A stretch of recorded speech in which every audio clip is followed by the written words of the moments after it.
civilizational nation. KAILASA is an unbroken cultural, religious, historical, civilizational, and sovereign continuation and revival of multiple of these historical Hindu sovereign states and Hindu ecclesiastical entities.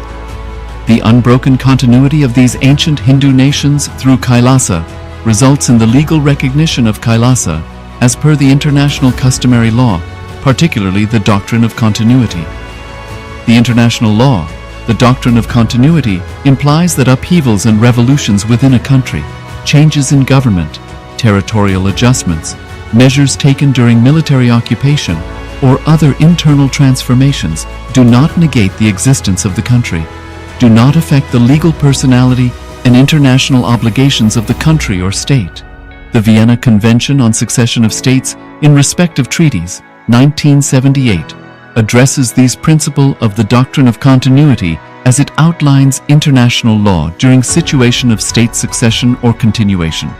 International law recognizes a state's legal personality by recognizing its identity. This perspective extends even during the period when the given state or country is annexed or occupied by a foreign power. Even in such cases, the legal personality of the state is considered to persist, enabling its subsequent re-establishment. Historical examples dating back to the 18th century include cases like Portugal and Genoa that were re-established after the Vienna Congress of 1815. More recent examples include countries such as Poland, Ethiopia, Czechoslovakia, Albania, and Austria that were re-established after World War II. Even when a nation is deprived of its territory, the nation continues to exist.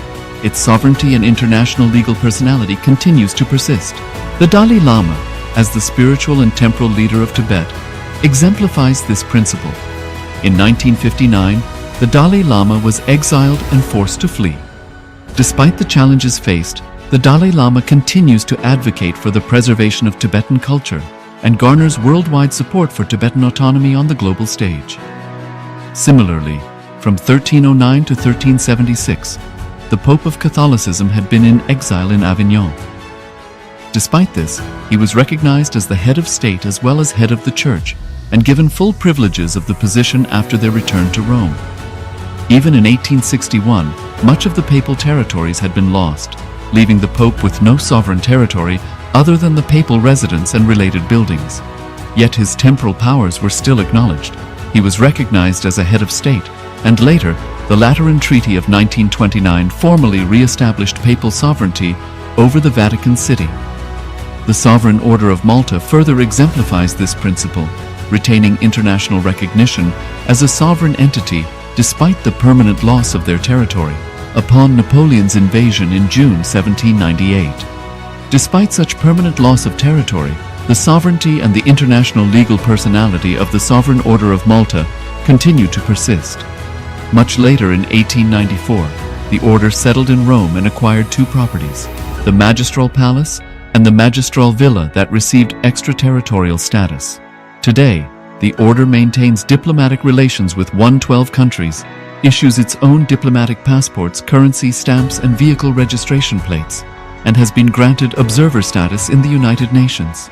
All these examples of state re-establishment illustrate the principle of continuity of states, as per international law, that a state's legal personality persists over time. A nation continues to exist even after a complete loss of territory. A far more striking example is of the oceanic countries, which are under the threat of their entire nation being drowned and submerged due to rising sea levels owing to global warming.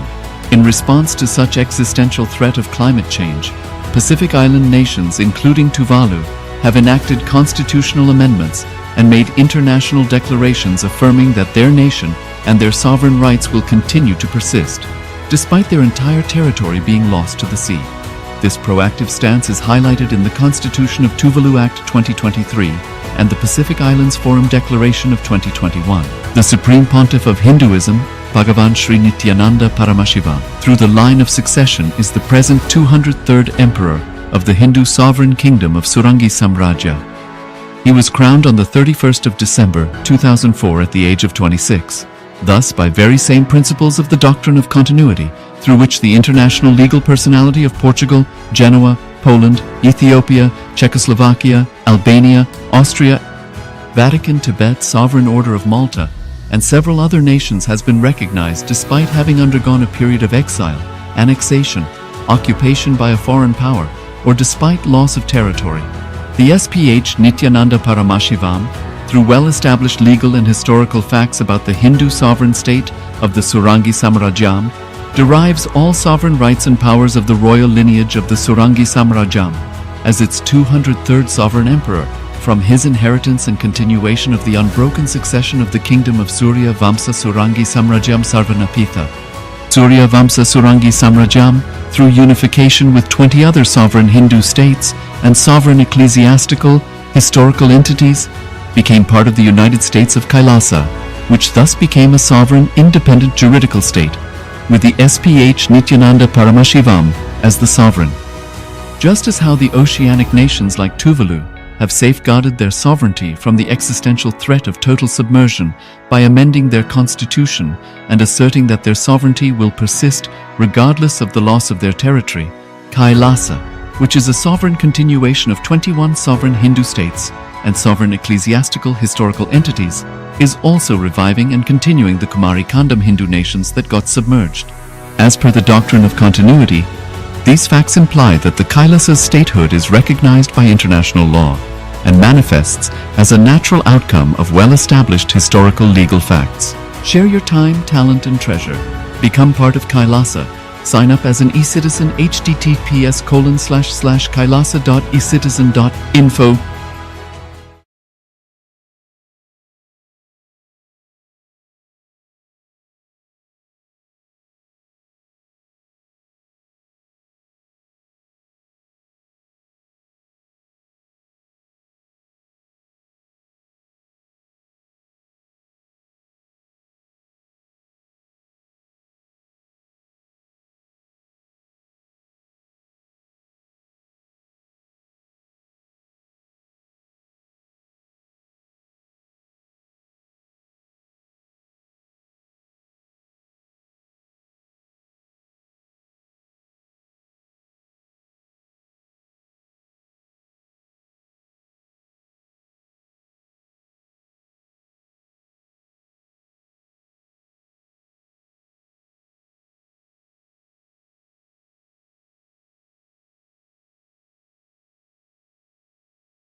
Nithyanandam Paramasukhadam Kevalam Jnanamurtim Dvandvatitam Gagana Sadrisham Tattvamasya-dilaksham Ekam Nityam Vimalamachalam Sarvadhi Sakshibhutam Bhavatitam Trigunarahitam Satgurum Tam Namami. Welcome to Nithyananda Yoga, where we transcend the limits of conventional practice and dive deep into the source of our being, drawing from the original source of yoga itself. Today, we're embarking on a journey of a simple 308 asanas, the Dvitiya Vinyasa Krama. But it's not just about contorting the body or mastering complex postures. It is about connecting in oneness with the cosmos. Your body will be like wax, moldable and pliable. Today, as we embark on this journey, shed the notion of limitations. Forget the boundaries imposed by your bone and flesh. Instead, recognize yourself as the very source material of the cosmos, the consciousness from where we all come from. With each movement, you will not just be stretching muscles. You will be reaching into the depths of your consciousness. Visualize yourself as a sculptor, crafting your form with intention and precision. Want to grow 4 inches taller by the end of this session? Believe it, for your body is a wax waiting to be molded as per your intention. There is only one enemy towards this that we have built within each one of us. That is the parasites of negativity. Every muscle you have built in the moment of anger, of anxiety, of pain, of incompletion becomes the boundary of your consciousness. Today, we embark on a journey to detoxify ourselves, make us experience our original nature as divine.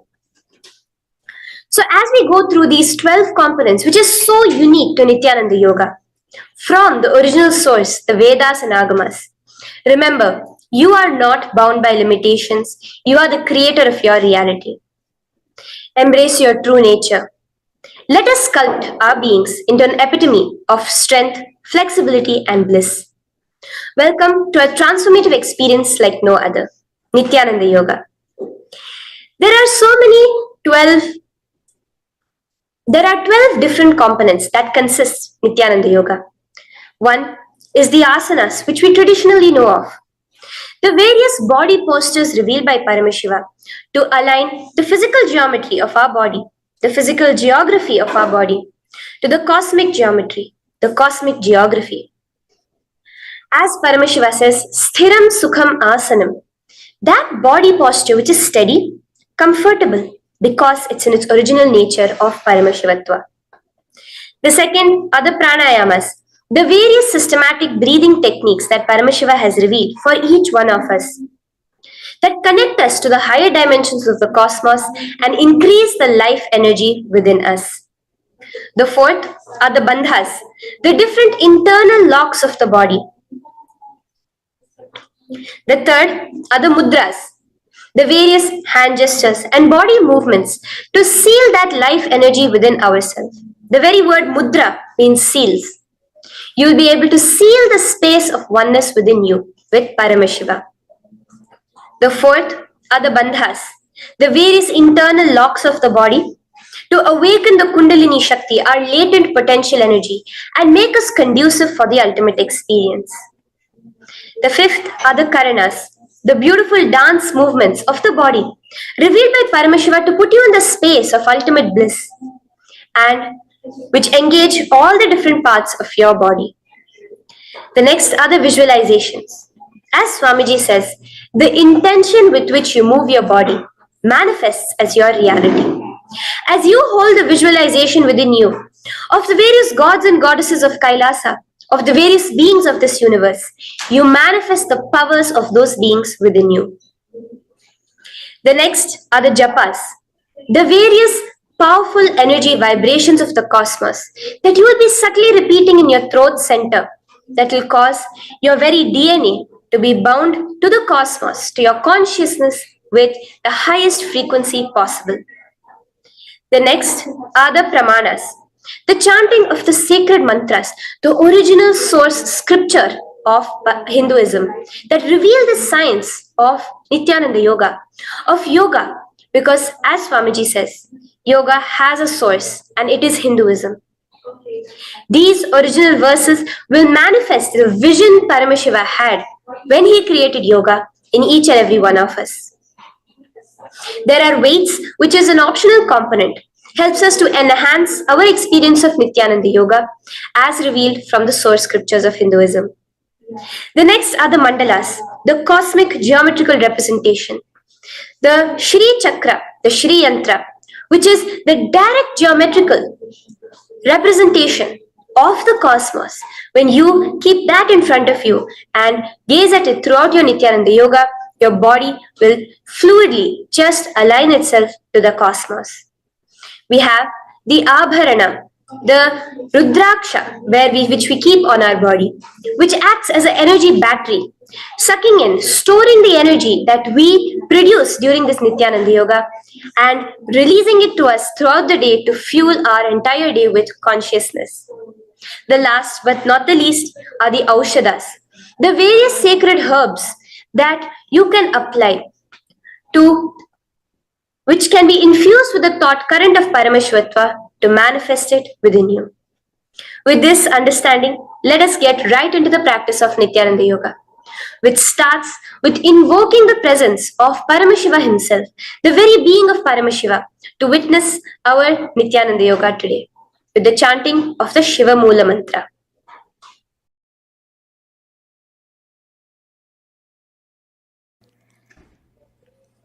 Let us now chant the Shiva Mula Mantra 11 times internally. Om Ham Hom Shivaya Namaha.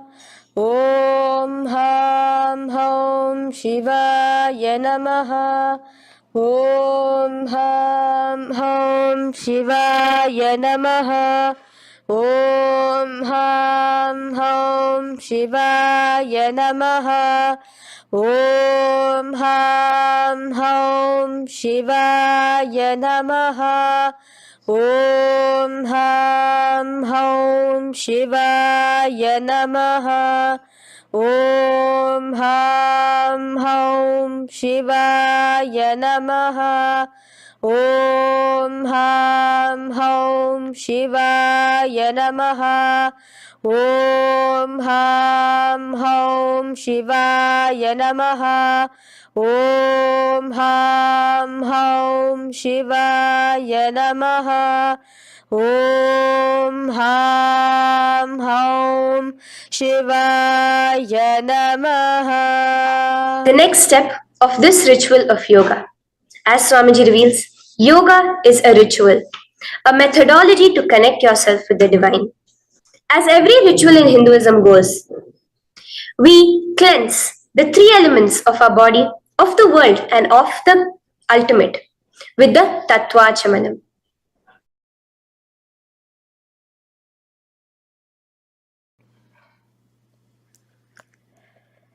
The next is the Tattvachamanam.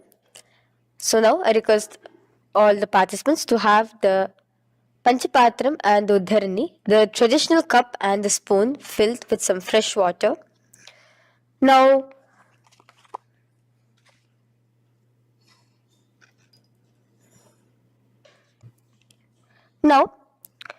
keeping your right hand in the shape of a cow's ear, the Gokarna Mudra, pour an Uddharani of water from the Panchapatram and chanting each of the following mantras internally, drink the water that flows through the base of the palm.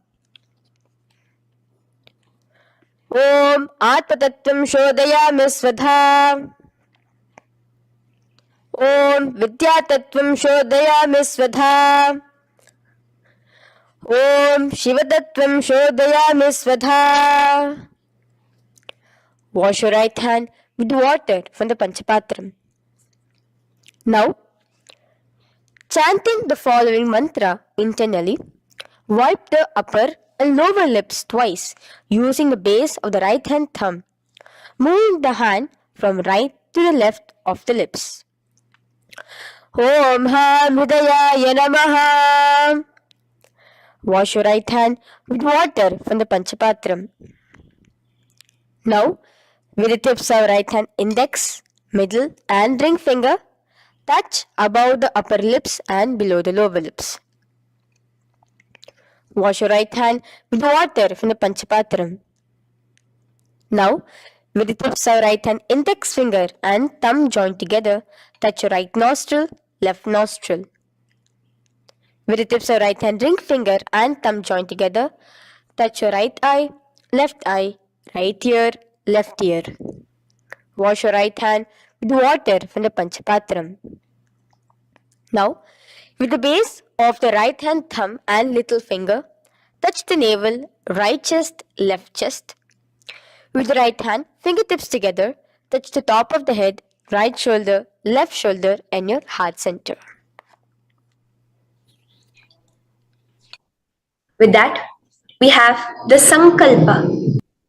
The Sankalpa, the manifestation of our conscious intention. What is it today each one of us want to manifest through Nithyananda Yoga? Hold that in your inner space. Through this conscious intention, which directly happens with the blessings, with the grace of the Supreme Pontiff of Hinduism, Bhagavan Shri Nithyananda Paramashivoham, you will just see your intention manifesting as reality.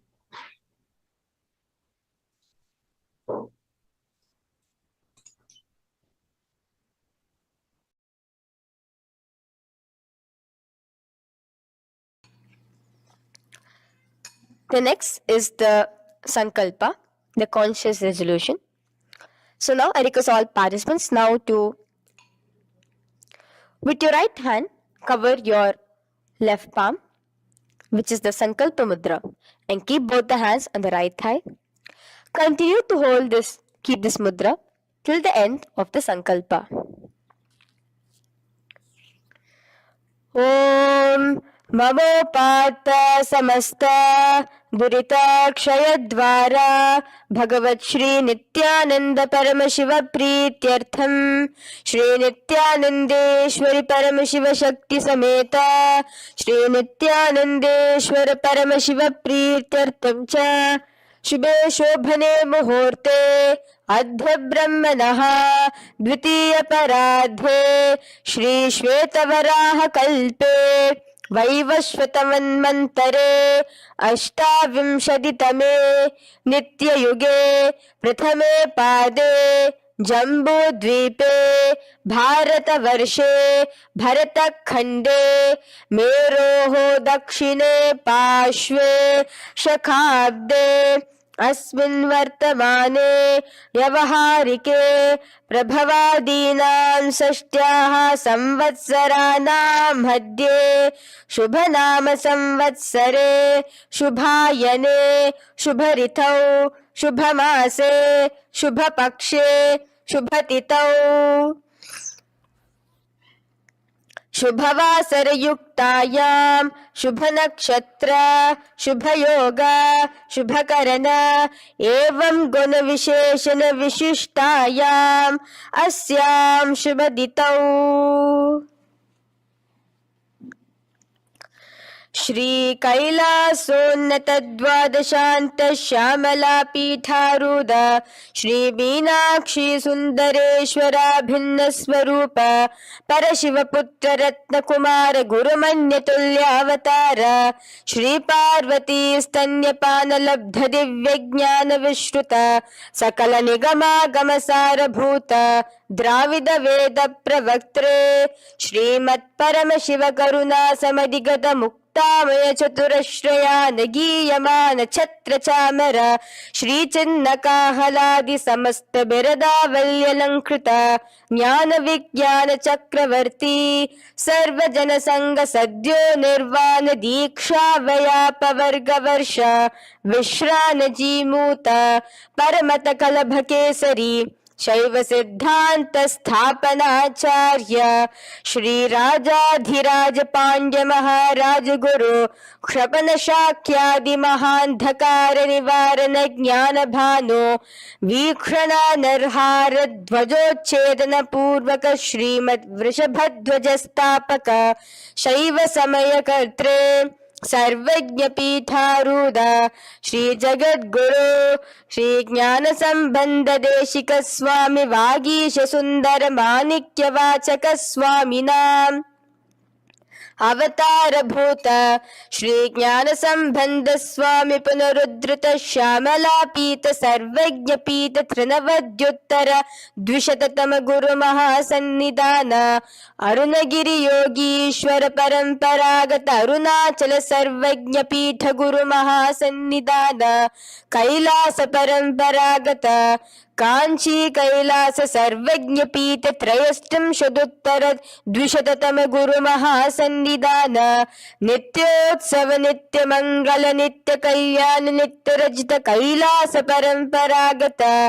आदि कैलास नित्यानंद पीठ महासंस्थान महासिंहासन पीठ कर्त्रे साक्षात् श्री परमशिव समुद्भूत कैलास परंपरागत वैवस्वत मनि इक्ष्वाकु हरिश्चंद्र भगीरथ श्रीरामचंद्र सूरसेन इत्यादि अनवच्छिन्न सार्वभौम चक्रवर्ती परंपरागत चतुष्षष्टि योगिनी मंडित चतुष्षष्टि संप्रदाय प्रवर्तक मनुधर्म शासन सूर्यवंश प्राप्त सर्वज्ञ पीठ सुरांगी साम्राज्य मूढ़ाभिषिक्त चूड़ामणे साक्षात् श्री परमशिव समुद्भूत कपिल महागुरु पुनरुद्धृत महानिर्वाणि पीठ अष्टोत्तर सहस्र श्री महामंडलेश्वर साक्षात् Shri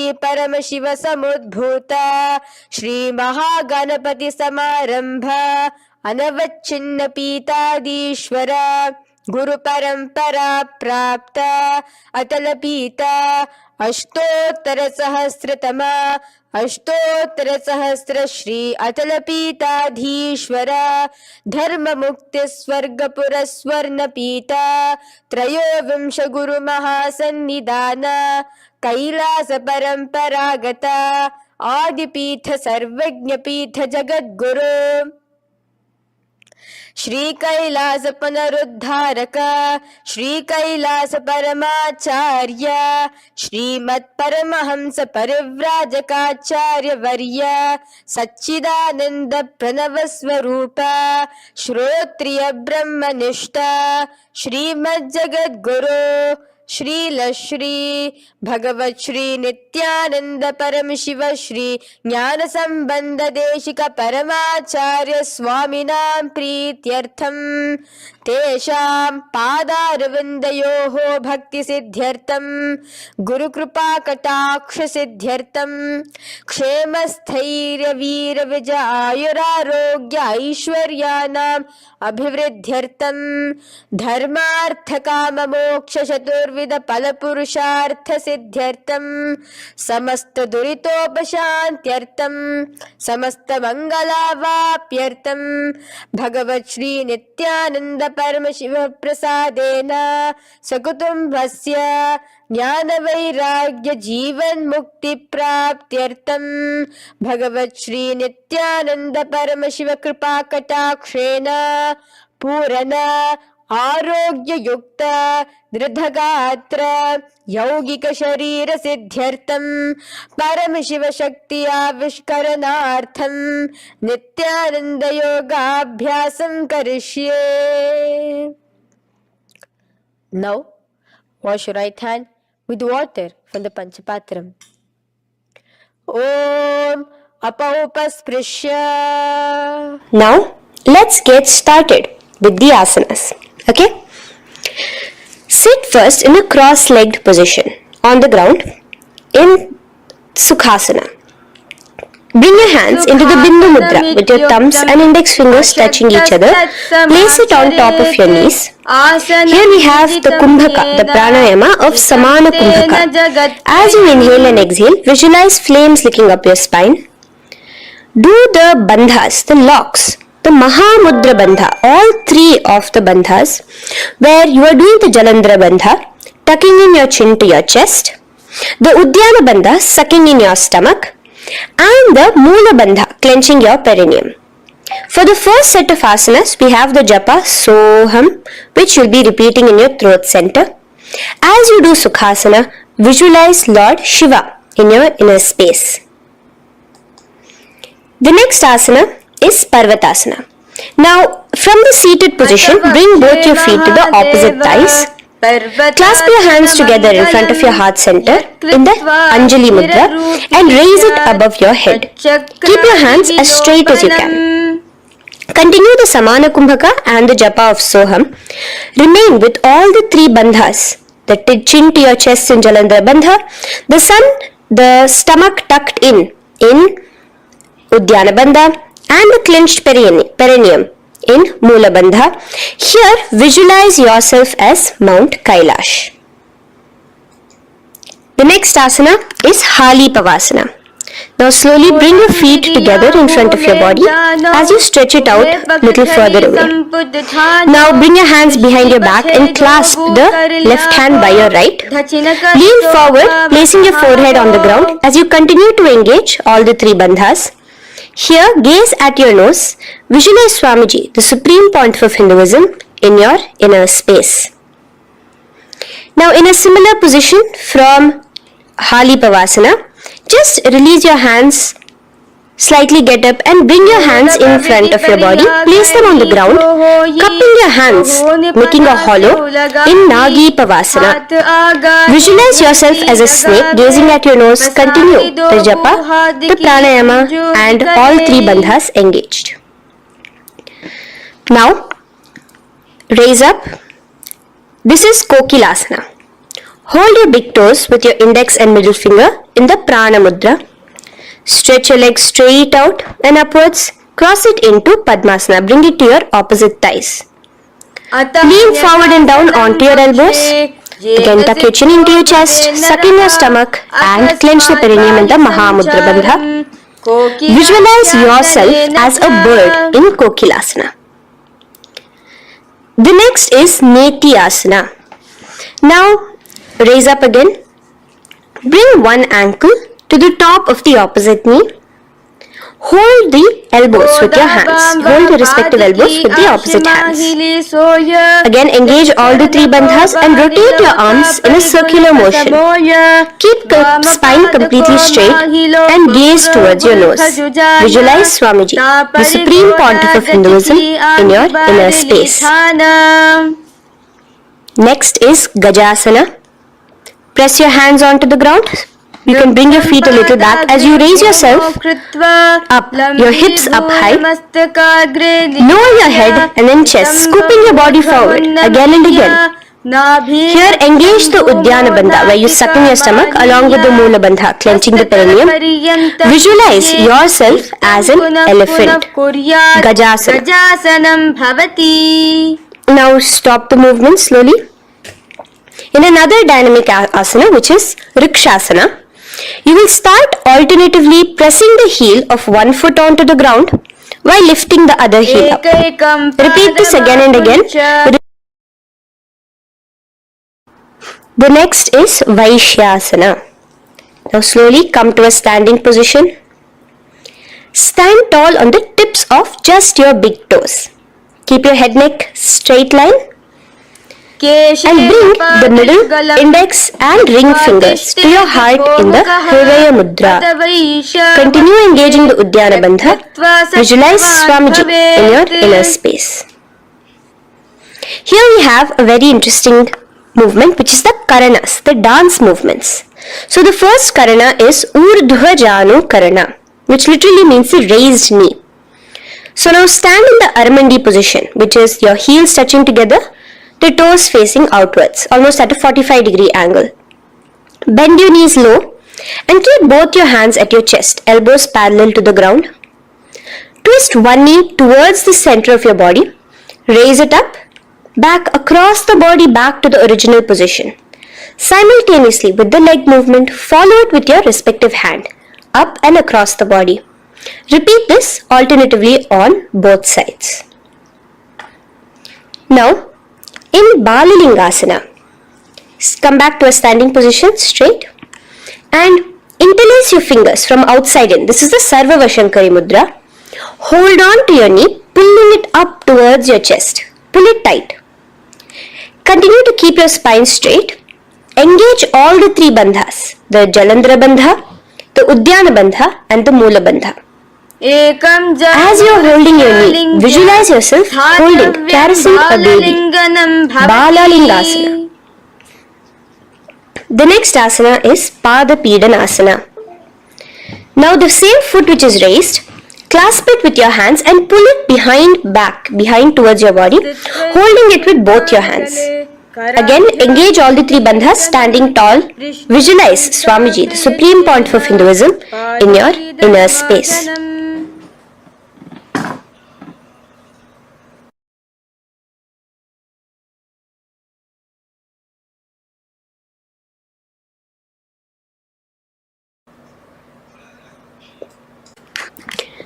From here, let's enter into Natarajasana. Now, the same foot you are already holding behind your back, twist the same hand of that leg inwards and pull the leg back. Extend the opposite hand forward with the index and thumbs together, again in the Bindu Mudra. Now, pull the foot back and up while leaning forward in Natarajasana. Hold your balance here. Here you will be engaging only the Moola Bandha, visualizing yourself as Lord Nataraja, the Lord of Dance.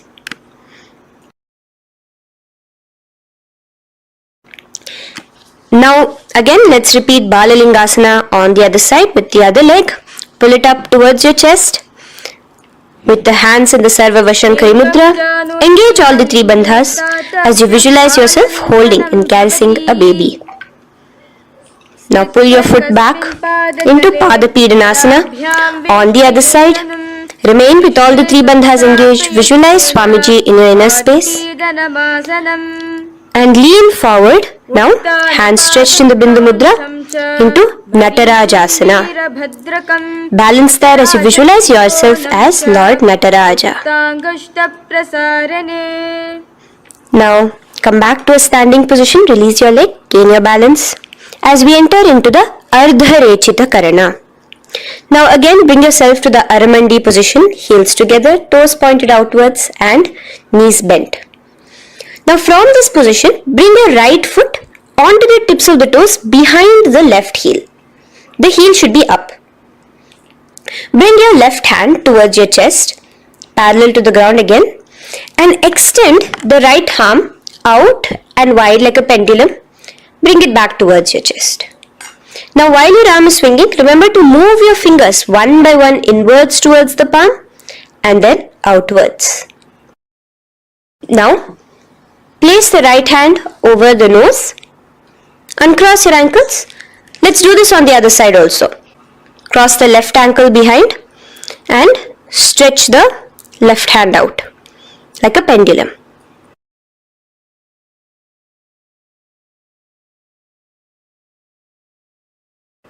Bring it to your nose and cross the ankles. Now let us enter into the skeleton dance. It's a very powerful meditation. It cleanses the muscle memory. Any patterns which are there within your muscle memory can be completely wiped out through this skeleton dance. Just 2 simple steps. Now stand straight, visualize yourself as a skeleton. You can close your eyes. Just visualize yourself as pure bones. There are no muscles, no veins, no nerves, tissues, organs, nothing. Just bones, a skeleton form. And shake your body intensely. As a skeleton, you are moving yourself wildly, intensely. Just shake it all out.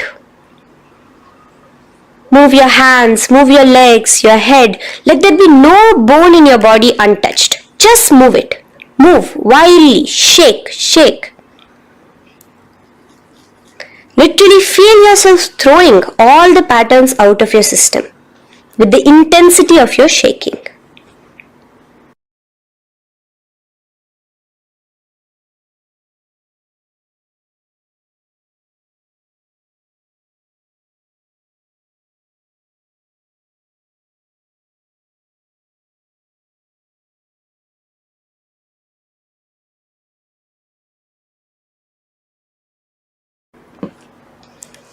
Slowly calm down.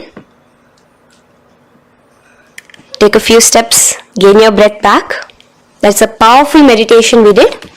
Let us do the next karana. Again, come back to a standing position. Do the aramandi. Your toes outwards, knees bent with your feet together. Now here, raise your hands above your head. Keep your palms completely straight and cross the wrists with the palms facing forward and the back of the hands outward. Now from the crossed wrists, uncross the wrists, spreading your arms out wide while you turn your hip towards the side. Turn by the waist sideways. Bring your hands back over the head and turn on the other side. Repeat this on the other side. Do it again. Let's twist out. Come back to the middle and twist out again. This is the Kati China Karana. Now stand tall. Raise your hands above your head. Bring yourself to the top of the tip of your toes. Let your hands face each other parallel to the ears. You're tall. Pushing yourself, stretching yourself. Again, engage all the three bandhas. Tucking in your chin to the chest, sucking in your stomach and clenching your perineum. Visualize yourself as a palm tree. We have the japa changing over here where you will be repeating Shivoham in your throat center. Tadasana.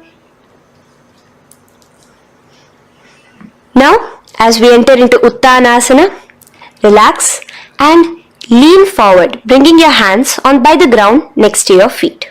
Keep your palms flat on the ground. Try your best.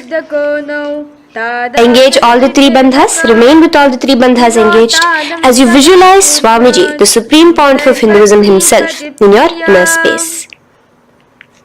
Now jump your feet back into Tarakshvasana, coming to a plank position. Keep your hands shoulder width apart. Be steady there. Chuck in your chin to your chest in the Jalandhara Bandha as well as engaging the Moola Bandha. Now rotate your head while in the Jalandhara Bandha from shoulder to shoulder, side to side. This is Tarakshvasana. Visualize Swamiji, the Supreme Pontiff of Hinduism, in your inner space. Yes.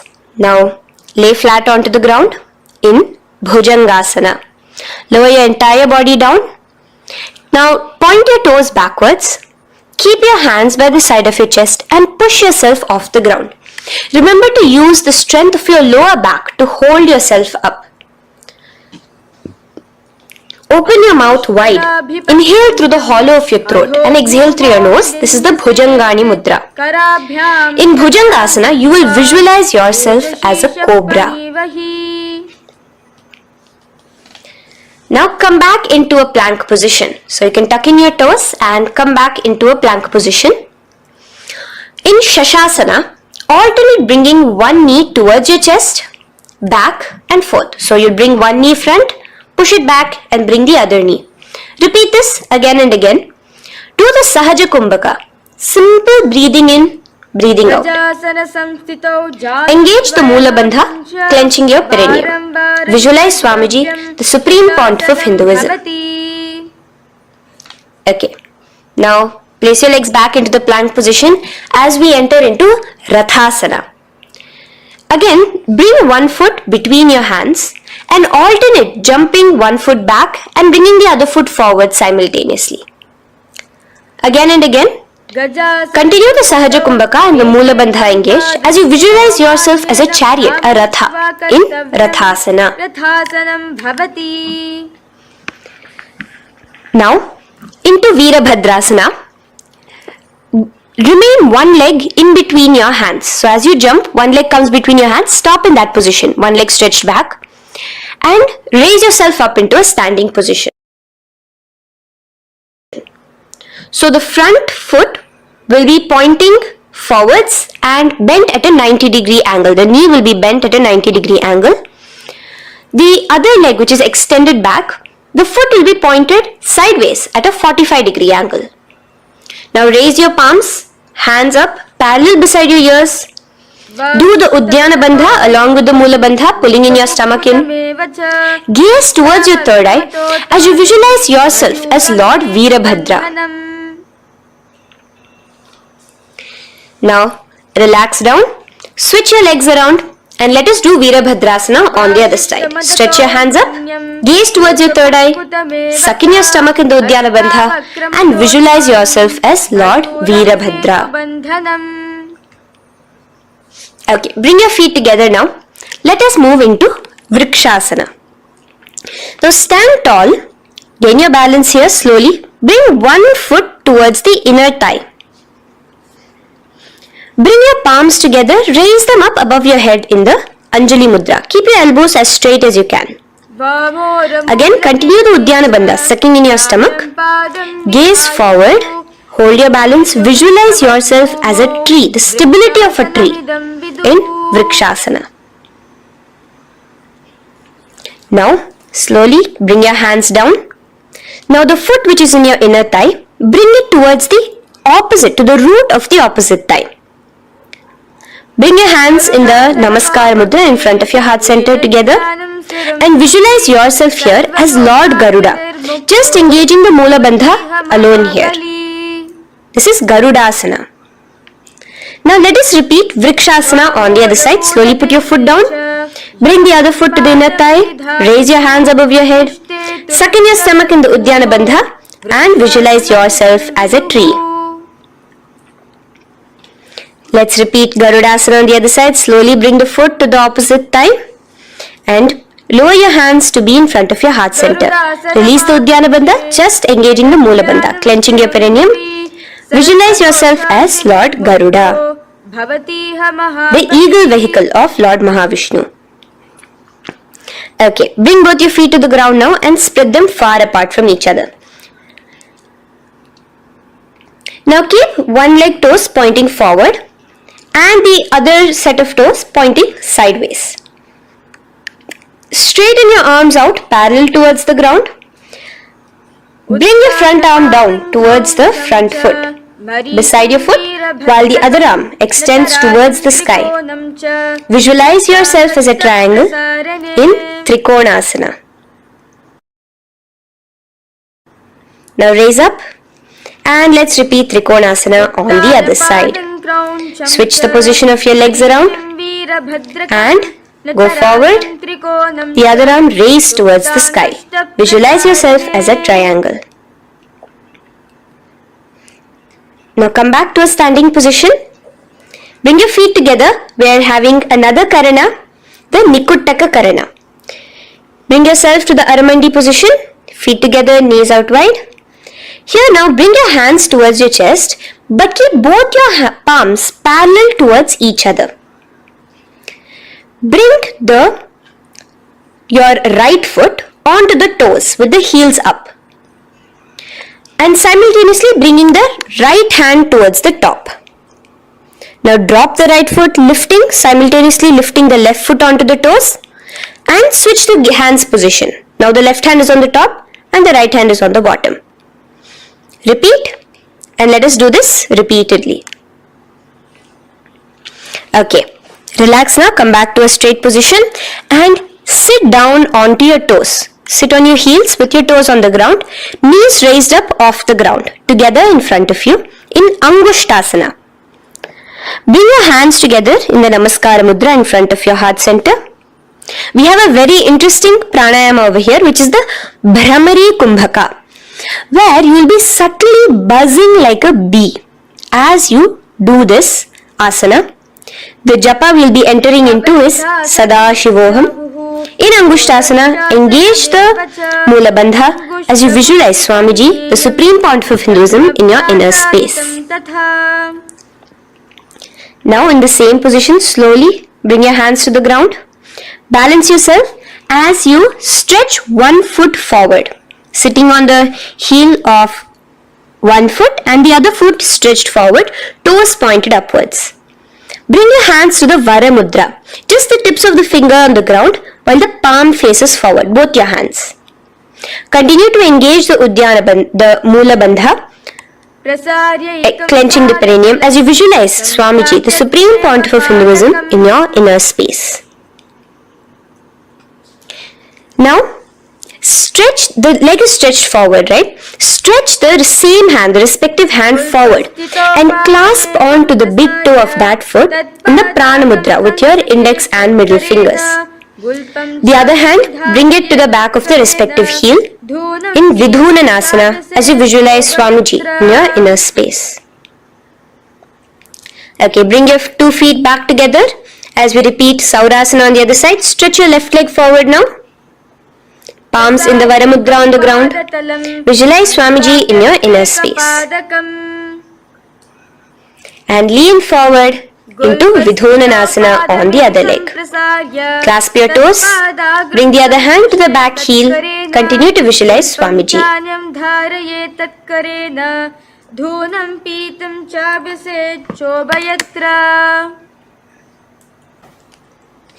Now bring your 2 feet back together as you continue to sit on the heels, getting a nice toe workout here.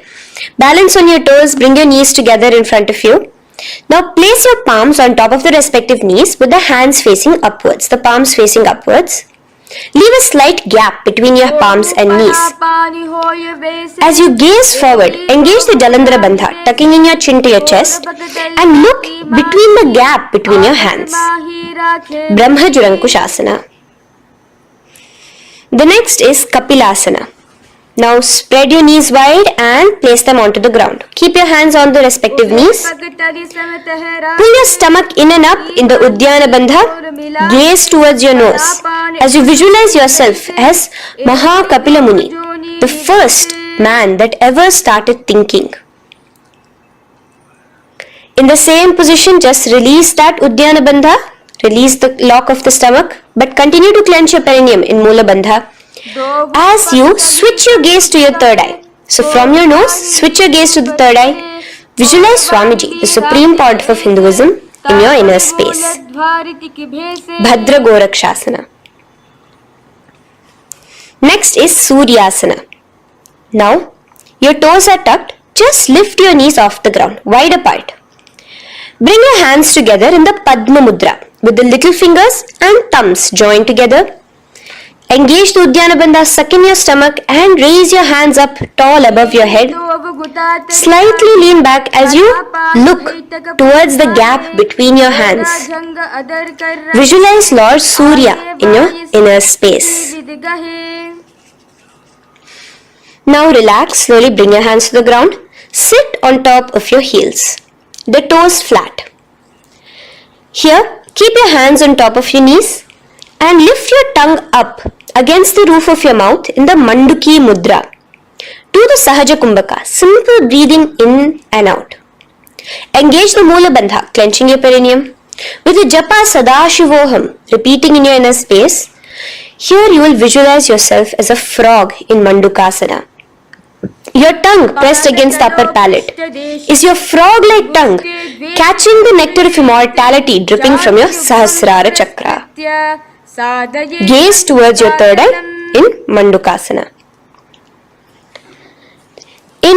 Now from here itself, moving into Uttana Mandukasana. Just bring your hands to the opposite shoulders, remaining in the same seated position. Continue with the Uddiyana Bandha engaged, gazing at your third eye. The Manduki Mudra, tongue pressed against the top of your palate, visualizing yourself as a frog in Uttana Mandukasana. Slowly bring your hands out from behind your back. Now slightly raise up and cross your ankles behind you. Sit on top of your crossed ankles. Keep your knees wide and your fingers spread on the top of your knees, both your hands. Open your mouth wide and stick out your tongue, exhaling forcefully. Gaze at the tip of your nose. Repeat this several times because you're visualizing yourself as a lion in Simhasana. The next asana is Bhadrasana. Now you can release yourself and uncross your ankles. Just keep your toes crossed behind you. Again, sit on top of your heels, keeping your knees wide apart. Cross your hands behind your back, hold on to the big toes in the Prana Mudra with your index and middle fingers. Apply the Jalandhara Bandha, tucking your chin to your chest along with the Mula Bandha, sucking in your perineum. As you gaze towards your nose, here, resume the Brahmari Kumbhaka, buzzing like a bee subtly in your inner space as you visualize Swamiji, the Supreme Pontiff of Hinduism, in your inner space. Now bring your hands out from behind you. As you bring yourself to a squatting position. Keep your feet flat onto the ground as close together as possible, but your knees opened wide. Bring your body in between your knees, your torso in between your knees, and take your arms in and around your knees towards the back, clasping your fingers, interlacing your fingers behind you in the Parashu Mudra. Gaze towards your nose. Visualize yourself as a crow in Kakabhusandhi Asana. The next asana is Kani Pavasana. Unclasp your hands and place them flat onto the floor. Keep them shoulder width apart for good balance. Now, slowly bring your knees to the back of your arms, above the elbows. Lean your chin forward and down. Keep your gaze steady as you lift your feet off the ground. In Kani Pavasana, visualize Swamiji, the Supreme Pontiff of Hinduism, in your inner space. Now in the same position, slowly lower your head to the ground and stretch your legs up high, forming a tripod between your two hands and your head in Kapali Asana. Gaze at your nose, continue the Brahmari Kumbhaka, continue engaging the Mula Bandha and the Japa of Sadashivoham. Visualize Swamiji in your inner space. The next asana is Parshva Mayurasana. Slowly bring your feet down. Yes, relax. And now squat on your toes with your knees together and twist your body. Place both the hands to one side of your knees. Now bring one of your elbows to the knee and the other of your elbows towards the hip. Lean onto your arms, balance, extending your legs out to the side. Gaze towards your third eye, visualizing yourself as a peacock. In Parshva Mayurasana, as you do the pranayama, the Rechaka Kumbhaka, let your exhalations be prolonged and your inhalations be slightly shorter. Now relax, bring your feet to the ground and bring your body to the other side of your knees as you repeat Parshva Mayurasana on the other side. Lean forward, stretch your legs, gaze at your third eye, visualize yourself as a peacock. Now let's do Bhairaganathasana.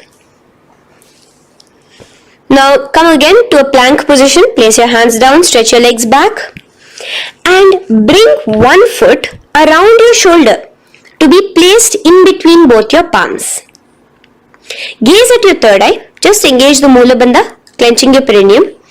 Here, this is Bhairaganathasana. Visualize yourself as Lord Kala Bhairava.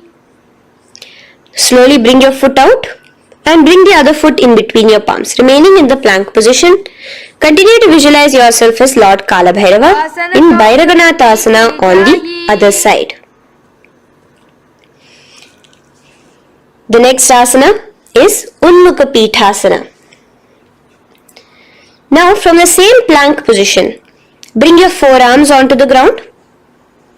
Be steady as you walk your feet closer towards yourself, forming like a slight mountain. In Unmukha Pithasana, gaze at your third eye. Continue the Rechaka Kumbhaka. Visualize Swamiji in your inner space. The next asana is Vashishthasana. Now, just raise yourself onto one of your hands. So release your forearms off the ground and raise yourself onto your right arm. And keep your body completely parallel to the ground as you raise your left arm straight above your head. Visualize yourself as Rishi Vashishta as you do the Vashishthasana. Gaze towards the hand on the top. Now slowly bring that hand down. As you switch the hands, bringing your right hand up towards the sky. Balance there, completely straight on your toes. As you visualize yourself as Rishi Vashishta, the Guru of Bhagavan Sri Rama. Now, bring your feet forward into Anjaneyasana. So here you will be sitting on your hips with your legs pointed forward and sit on top of your hands. So keep your palms facing upwards and sit on both your palms as you tuck your elbows into your body. Do the Rechaka Kumbhaka, continue the Rechaka Kumbhaka. Engage the Jalandhara Bandha, tucking in your chin to your chest, gaze at your nose, visualize yourself as Lord Hanuman in Anjaneyasana. Now, slowly release your hands from under your body as you lean forward into Paschimottanasana. Clasp your respective toes with your index and middle finger. Lean forward and down, bring your elbows to the ground, your forehead towards your knees. Engage all the three bandhas, the Mahamudra Bandha. As you visualize Swamiji, the Supreme Pontiff of Hinduism in your inner space, with the new japa, Mahasadashivoham, starting here.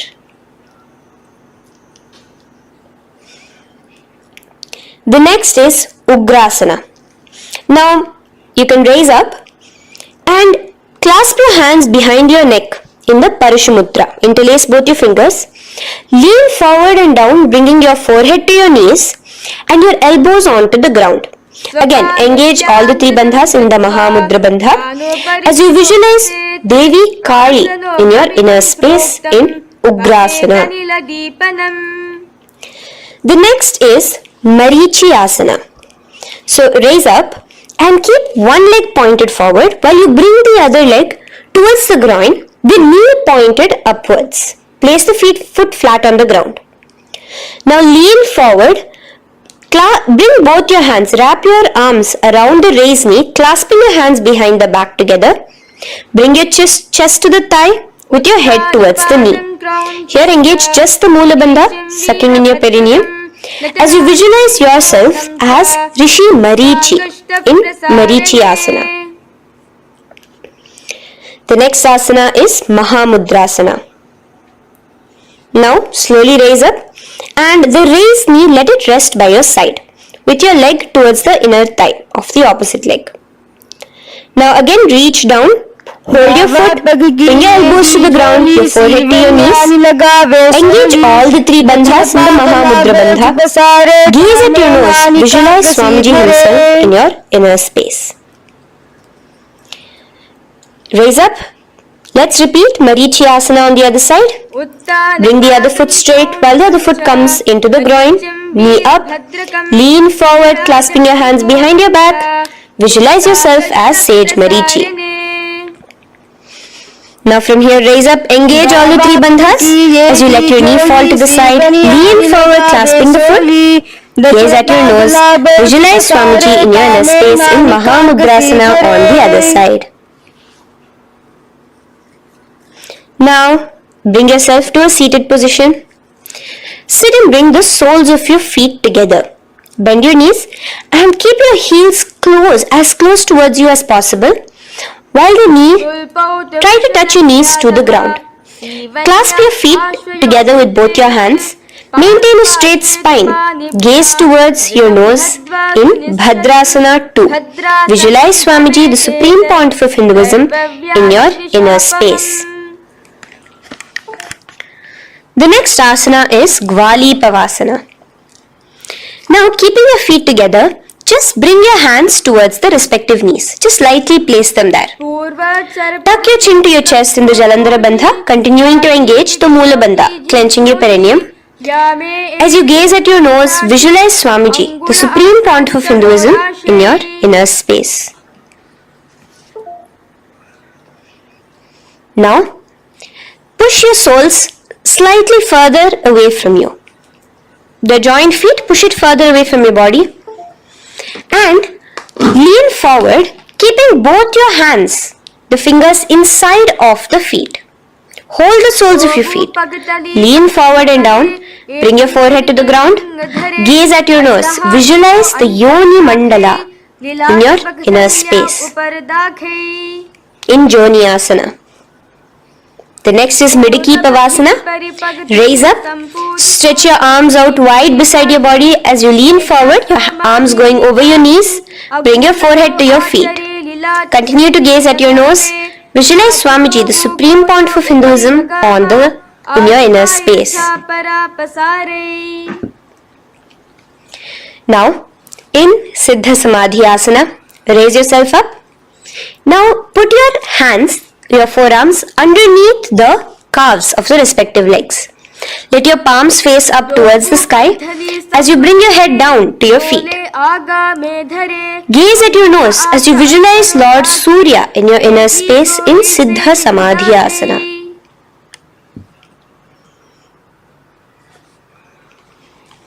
The next asana is Chiniki Pavasana. Raise up now. Bring both your feet together in front of you. Bring your feet back close to your body. Now place your hands underneath both the feet and pull your feet open like a book facing towards the sky. Both your feet. Press your elbows onto your thighs near the knees and gaze towards your nose, visualizing Swamiji in your inner space in Chiniki Pavasana. Giving yourself a nice stretch. Now release your feet and bring your hands to the respective knees. Gently push down on your knees, pushing it towards the ground. Suck in your stomach in the Uddiyana Bandha. Gaze at your third eye, visualizing Swamiji in your inner space. This is Charapata Chokasana. The next asana is Bhairavasana. Now continuing to remain with your feet together, you can use the help of your hands to bring your toes onto the ground with your heels pointed upwards. Just push yourself and try to do it. Continue to remain with the Uddiyana Bandha engaged, your stomach sucked in. Bring your hands to the Bindu Mudra with the index and thumbs together on top of the knees. Gaze at your third eye. Visualize yourself as Lord Kala Bhairava in Bhairavasana. The next asana is Samanasana. So slowly you can bring your feet out from underneath. Take now one foot towards your chest, holding with both your hands as the other foot rests by the perineum. Pull the sole onto your chest. Gaze at your third eye. Visualize yourself holding the breath in the Mooladhara Chakra, the Chaturdala, the four-petal lotus of your body. Gaze at your third eye. Visualize Swamiji, the Supreme Pontiff of Hinduism, in your inner space in Samanasana. From here, let's move into Apanasana. Now, the foot that you have towards your chest, just bring it over your shoulder and place both your palms onto the ground beside you. As you lift the leg by your perineum, stretch it out and lift it up high into the sky in Apanasana. Gaze at your third eye, visualizing Swamiji in your inner space. Let's repeat Samanasana on the other side. Bring your foot down. Clasp the other foot towards your chest. Gaze at your third eye, visualizing Swamiji in your inner space. And bring the foot onto your shoulder as we repeat Apanasana on the other side. Stretch your leg out straight in front of you, up high towards the sky, gazing at the third eye, visualizing Swamiji in your inner space. Okay, relax slowly. Let's move into Gomukhasana. Now, sitting in a seated position, cross one leg over the other, like over, and align the knees together at the center of your body and the feet by the opposite hips. Place both your hands on top of the stacked knees. Gaze at your nose. Here we have a beautiful pranayama, very cooling pranayama, which is the Sheetkari pranayama, where you will be inhaling through your clenched teeth with your tongue pressed against behind your teeth and exhaling through your nose, creating a hissing sound. The japa will be for the next sequence of asanas. Om Nithyananda. Visualize the face of a cow in Gomukhasana. Now keep your knees crossed. From the knees, bring your hands towards the respective toes on the side of the body. Clasp the big toe in Pranamudra. Suck in your stomach in the Uddiyana Bandha. Visualize yourself as Rishika Anasuya in Anasuyasana.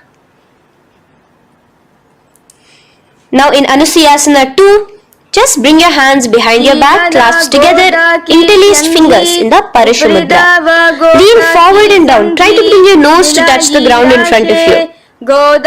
Just visualize yourself as Rishika Anasuya and gaze at your nose. Anasuyasana 2.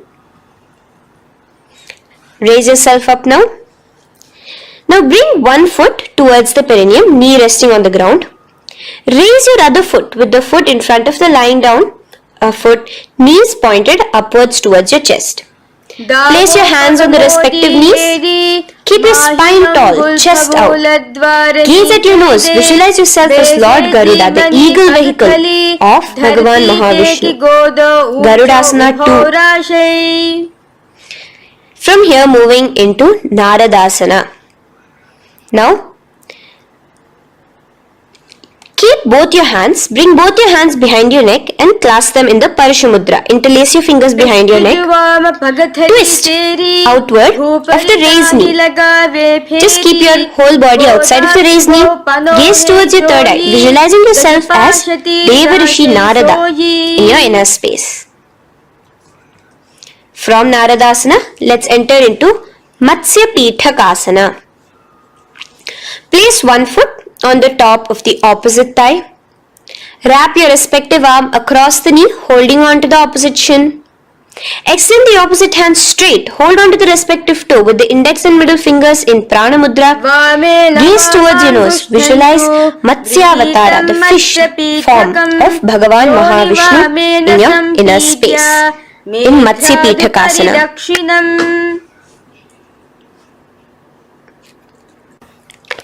From that, let's repeat the Gomukhasana and the rest of the asanas on the other side too. So slowly you can cross your knees over to the other side in Gomukhasana. Keep your hands on the top of your knees. Gaze at your nose as you visualize the face of a cow in Gomukhasana. Continuing into Anasuyasana on the other side, bring your hands to your toes. Suck in your stomach in the Uddiyana Bandha. Gaze at your nose, visualize yourself as Rishika Anasuya. And lean forward, bringing your hands behind your back in Anasuyasana 2. Interlace your fingers in the Parishamudra. Continue to gaze at your nose, visualizing yourself as Rishika Anasuya. As you relax the Uddiyana Bandha, just clenching the Moola Bandha alone. Raise up, bring your feet together in front of you as we enter into Garudasana 2. Place your hands on the respective knees. Stay straight. Visualize yourself as Lord Garuda as you gaze towards your nose. And twist your body out of the raised knee, hands clasped in the Parishamudra behind your neck. Gaze at the third eye, visualizing yourself as Devarishi Narada. And bring the foot to the opposite thigh as we enter into Matsya Pithakasana on the other side. Clasp your toe in Prana Mudra. Gaze at your nose, visualizing Matsya Avatara, the fish avatar of Lord Vishnu in your inner space. Now let's enter into Matsyendrasana. Remaining in the same position with one foot on the opposite thigh, place the other foot on the ground on the far side of the other thigh. Twist. Bring your elbow outside the raised knee. Keep the raised arm by your neck. Turn backwards. Gaze towards your third eye. The other hand straight out. Visualize Matsyendranatha, the great Rishi and master of Hatha Yoga in your inner space. Just switch your hands around. Straighten the hand that was originally bent and bend the other hand towards your neck. As we enter into Kubhasana, visualize yourself as a camel. Continue to gaze at your third eye. Now, straighten out both your hands straight out in the same position. Continue to gaze at your third eye, visualizing Matsyendranatha, the master of Hatha Yoga in your inner space. Now, slowly take your foot off from the thigh. As we enter into Matsyendrasana on the other side, bring the other foot to the thigh. Place the other foot on the far side. Twist, bringing your elbows outside of the raised knee, hands on the head. The other hand stretched out back. Twist, gazing at your third eye. Visualize Matsyendranatha in your inner space. Switch the hands around as we enter into Kubhasana. On the other side, remember to visualize yourself as a camel. Now stretch both your hands out in Matsyendrasana 2 on the other side. Visualize Matsyendranatha in your inner space. Now, with one leg on the thigh, bring the other foot too to the opposite thigh in Padmasana. Place your palms on the respective knees.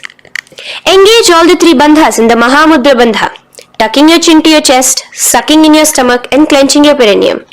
We have a new pranayama here, which is the Shitali Kumbhaka, where you will continue to inhale through the teeth without creating the hissing sound, and exhale through your nose. A new japa of Om Nithyananda Mahasadashivoham starts here.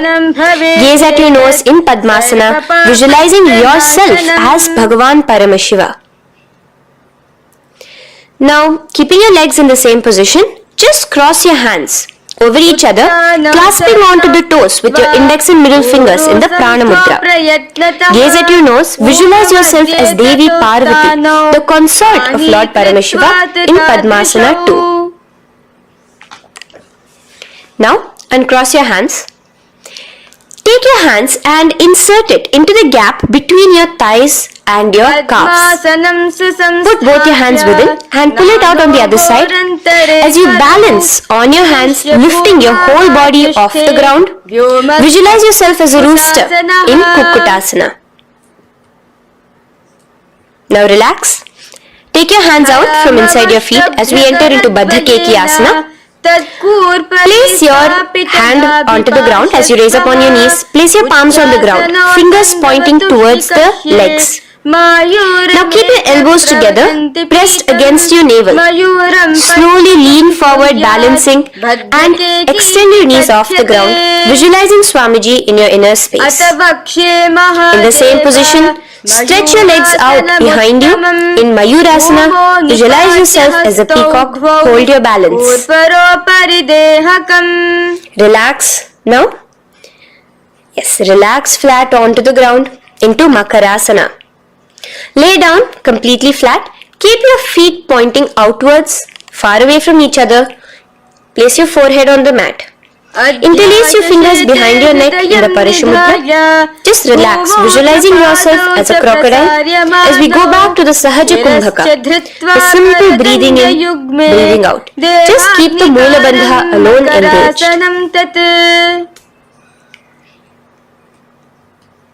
The next asana is Shalabhasana. Now lay on your stomach and place your hands on the ground beside the chest. From the laying position, raise your legs up. Use your core strength to bring your thighs off the ground. Visualizing yourself as a locust in Shalabhasana. Relax your feet down and bring your hands to your feet, pulling your feet down towards the ground beside your hips. In Ushtrasana, visualize yourself as a camel. Now slowly kick your legs back. Rise your hand is clasping your feet. Pull your feet towards the sky, lifting your chest and thighs off the ground. In Dhanurasana, gaze at your third eye.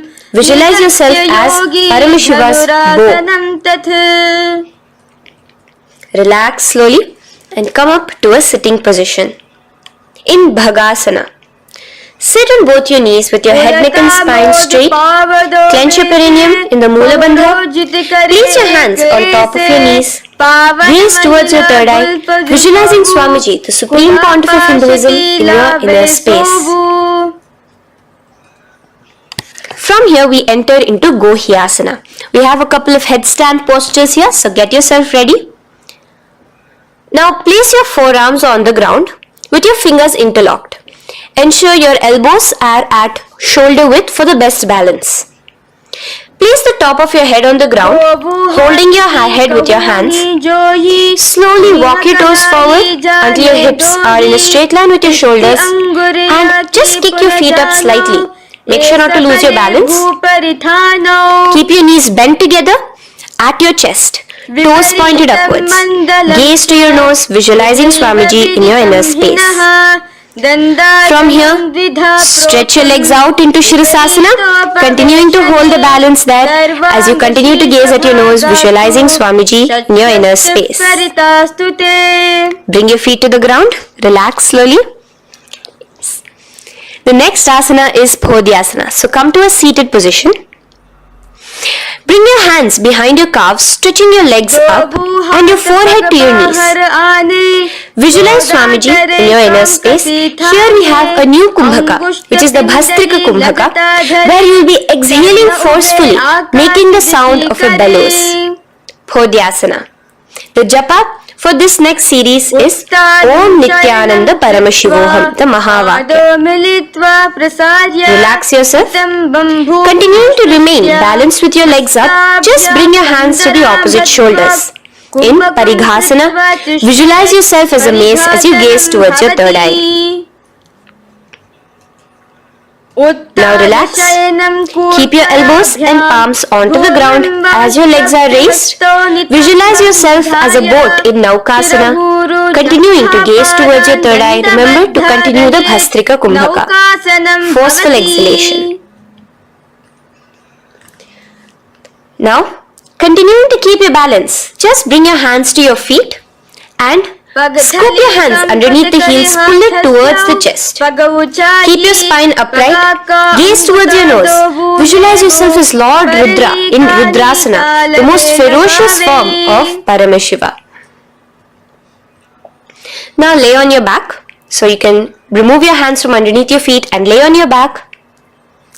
With your feet flat on the ground, knees pointed upwards. Now place your palms down. Just let your fingers touch the back of your heel. Do not clasp your feet. Lift your hips up. Lift your hips up high, pressing the feet onto the ground. Chin tucked to the chest in the Jalandhara Bandha automatically. Gaze at your nose, visualizing Swamiji in Unmukha Pithasana 2. Now lay onto the ground in Shavasana. Just lay completely flat with your palms facing upwards by the side of your body. Just unclutch from any movement happening within you. Visualize your body is dead. The Supreme Pontiff of Hinduism, Swamiji, is just liberating you. Just let your awareness, your energy completely pervade your body in the Shakti Chalan Mudra as you continue to vibrate the Mahavakya.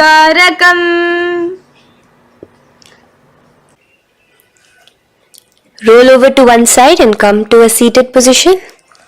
Feel the life entering your body back. In a seated position, let us get continued with the sequence. We have 200 asanas more to go, starting with Yathasanishtasana. In Yathasanishtasana, sit in any posture you are completely comfortable in. Bringing your hands into the Bindu Mudra with the thumbs and index touching. Start off with the Samana Kumbhaka. As you're inhaling and exhaling, feel flames licking up your spine. Clench your perineum in the Moola Bandha with the japa Om Nithyananda Paramashivoham for the remaining of the sequence. Visualize Swamiji in your inner space. From here, moving into Samasana, where you bring your feet to a cross-legged position. Keep your hands on your knees with the thumbs and index touching in the Bindu Mudra. Just inhale and exhale as you visualize Swamiji in your inner space. The next is Muktasana. Press your left foot against your genital region. Place the right foot on top of your left. Keep your hands facing downwards on top of your knees. Sit straight, gazing towards your nose. Visualize yourself as a sage liberated by Swamiji himself.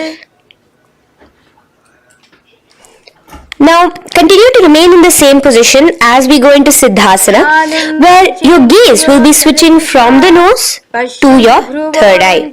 Continuing to visualize Swamiji in your inner space, ensure the Moola Bandha, the perineum, is locked. in Siddhyasana now. Continuing the same position. Engage all the three bandhas. Sucking in your stomach. Bringing your chin to your chest in the Mahamudra Bandha. Switch the gaze to the ground in front of you from your third eye. Visualize Swamiji in your inner space.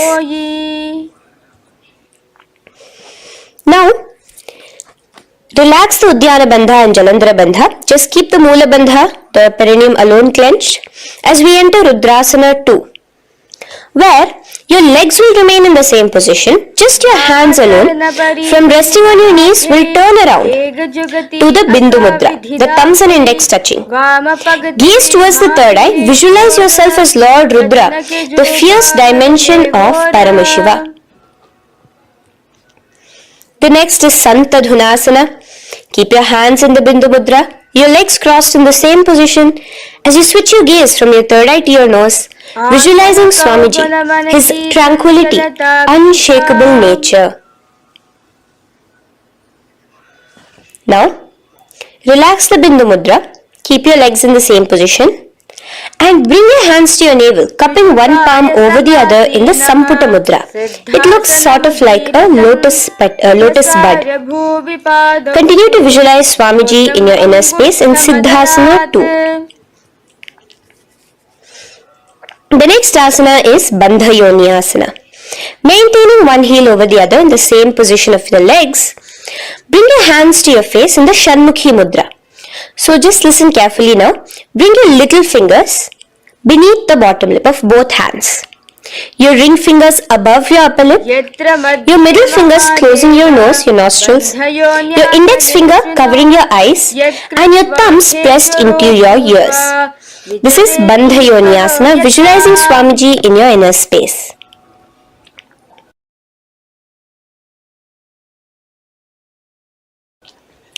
The next asana is Virasana. Now, you can remove your hands from your face and bring one foot onto the opposite thigh, and the other foot underneath the thigh. Keep your hands in the Bindu Mudra, thumb and index fingers together on the top of your knees as you embody the space and state of bravery, Veera, in Virasana. Now, changing the leg position again as we enter into Valmikasana. Keep your left heel on the right side of the generative organ, toes under the thigh. Keep your right foot on top of the left leg, toes by the knee. Again, bring your hands into the Bindu Mudra on top of the knees. Gaze towards your third eye.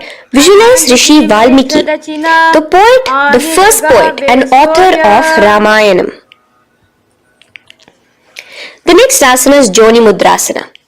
So you're going to remain here as you switch your gaze to your nose, visualizing the Yoni Mandala, a beautiful formation, divine cosmic geometry, representing Devi, Shakti, a symbol of the creative energy of the universe in Joni Mudrasana. In the same position, switch your gaze to your third eye, continuing to visualize the Yoni Mandala in your inner space. Now, let's move into Bhadrasana 3. So bring your feet, the soles of your feet together, uncross them and bring them together in front of your body. Hold it with both your hands, pulling it against you. Push your knees down towards the ground. As you gaze at your nose, suck your stomach in the Udyana Bandha. Visualize Lord Veerabhadra in your inner space. Bhadrasana 3. In the same position, we are entering into Aghorasana, where your left hand will rest on top of the left knee, while your right hand comes towards your face.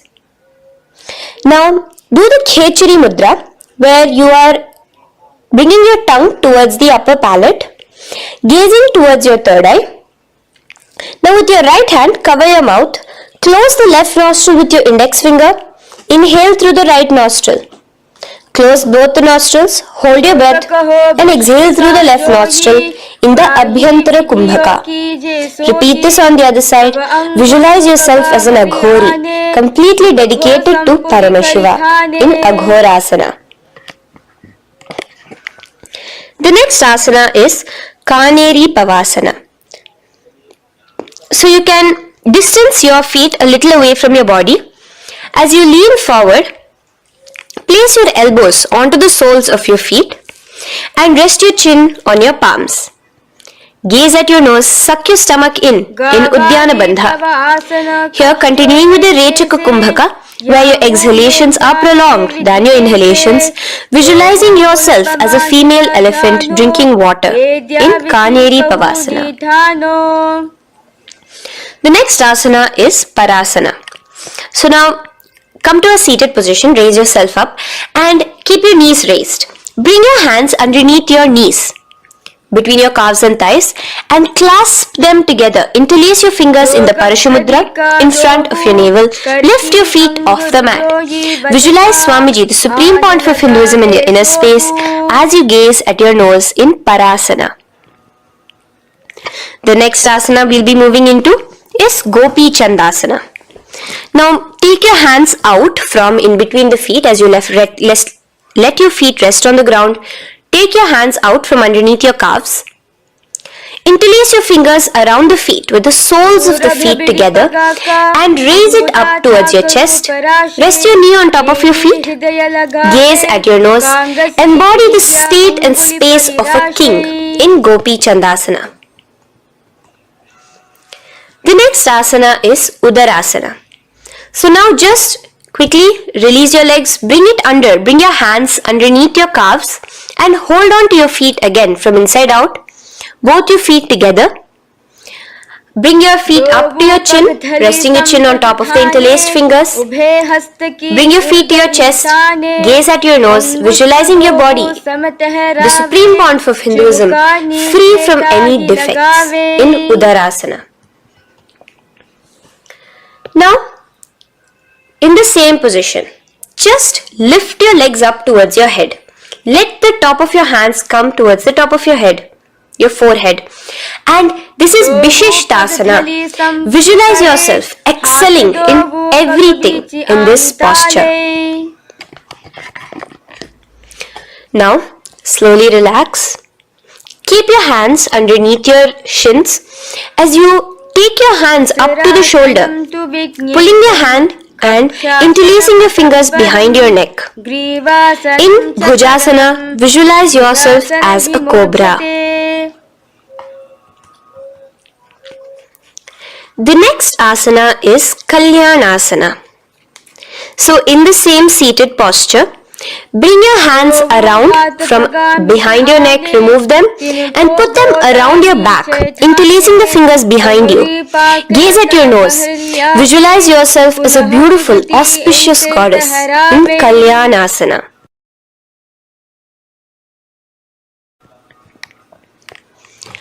The next posture is Sankatasana. So now, uncross your hands from behind you. Release yourself completely onto the ground. Place your left knee on the mat and the left foot flat. Sit on top of your left foot, knee pointed forward. Raise your right leg on top of the left, bringing the right heel to the left hip. Place your hands on the opposite knees. Here, do the Ujjayi Pranayama. As you inhale and exhale, make the sound of an ocean. Visualize yourself as a swan, a beautiful swan in Sankatasana. The next is Dhenukasana. Just in the same position, slide your left heel to the left hip. Keep your right knee on top of the left. Place both your hands on your right thigh. Visualize a cow in your inner space as you suck your stomach in the Uddiyana Bandha, Dhenukasana. Now slowly uncross your legs as we move into Matsyendrasana. Place the right foot on the left thigh, the left foot on the right knee. Bring your left hand behind your back, hold the right thigh. Twist a little bit. Place your right hand on your left thigh. Twist your body, gaze towards your third eye, visualizing Swamiji in your inner space. The next asana, Matsyendrasana 2, just untwist your body. As you clasp the respective toes of both your feet with your hands, lean forward and down, bringing your forehead to the ground. in front of your feet. Visualize Swamiji, the Supreme Pontiff of Hinduism, in your inner space. Raise up now. Keep your legs in the same position. We have the Guru Asana. Interlace your fingers together and place it over the topmost knee. Suck in your stomach in the Uddiyana Bandha, clench your perineum in the Mula Bandha, tuck your chin to your chest in the Jalandhara Bandha. As you engage all three bandhas, visualize Swamiji in your inner space. Let us now repeat Sankatasana on the other side. So, you can release your hands, your legs as you cross the other leg over. Visualizing yourself as a swan, remember to put your hands on the opposite knees. The next asana, Dhenukasana, repeating it on the other side. Slide your leg out, bring both your hands to the topmost knee. Suck your stomach in the Uddiyana Bandha. Visualize a cow in your inner space. Matsyendrasana again, repeating it on the other side. Bring your legs to the cross-leg position. Twist your body around as you gaze at your third eye, visualizing Swamiji in your inner space. Untwist as we enter into Matsyendrasana 2 on the other side. Hold on to your feet, bring your forehead to the ground, continuing to visualize Swamiji in your inner space. Slowly raise up and let us do Guru Asana on the other side. Engage all the three bandhas in the Mahamudra Bandha. Interlace your fingers, place it on top of your knee. Continue to visualize Swamiji, the Supreme Pontiff of Hinduism, as we do Guru Asana. Now, slowly uncross your feet and place them flat on the ground, knees towards the chest in Pashasana. Keep your hands holding the opposite knees, thighs together, and keep your spine completely erect. Continue the Khechari Mudra, where your tongue is pressed against the roof of your mouth. As you gaze at your third eye, visualize Swamiji in your inner space. Continue the Ujjayi Kumbhaka. As you breathe in and out, make the sound like an ocean. Now in the same position, just bring your chin towards your knees in Bodha Shokasana. Lean forward, gazing at your nose, and visualize Swamiji, the abode of bliss in your inner space. Now raise up and bring your hands, uncross your hands, bring your hands underneath your knees, clasping the opposite elbows in Kurakatasana. Gaze at your nose, visualizing Swamiji in your inner space. Now, in the same position as Kurakatasana, just cross your ankles into Sumatyasana. Toes pointed upwards. Gaze at the nose. Visualize the great sage and Maharishi Sumati in your inner space. The next asana is Dandasana. Extend your feet out straight in front of you. Keep your arms straight above your head. Interlace the fingers from inside out. Let your wrists point outwards. Engage the Mahamudra Bandha, all the three bandhas. As you gaze at your nose in Dandasana, visualize Swamiji in your inner space. The next is Arambhasana. Now keeping your legs straight, release the Jalandhara Bandha and the Uddiyana Bandha, keeping your perineum clenched in Mula Bandha. Lean forward and down. Hold your big toes in the Prana Mudra with your index and middle fingers. Head to your knees. Do here the Nadi Shodhana Pranayama. Inhale through the left nostril, hold and exhale through the right. Visualize Swamiji in your inner space.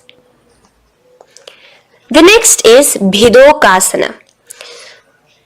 So, slightly raise your body up and bring your hands underneath your knees, extending your knees slightly up. Keep your heels a bit apart from each other and clasp your feet. Bring your shoulders down, wrapping your hands around your legs. Gaze towards your third eye, visualizing Swamiji in your inner space. So from here, let's enter into Jalandhari Pavasana. So you can actually remain in the same position with your hands underneath your calves and just bring the soles of your feet together. You might want to bring your body closer. Place your head on top of your feet with the palms facing upwards on the ground. Gaze at your nose. Visualize Swamiji in your inner space. Now slowly bring your hands out from underneath and come to a seated position.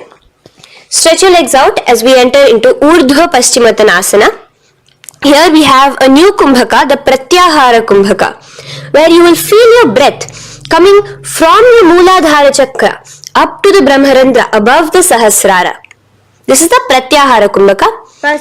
In Urdhva Paschimottanasana, extend your legs out, lift one foot behind your neck and lean forward and down towards your foot, visualizing Swamiji in your inner space.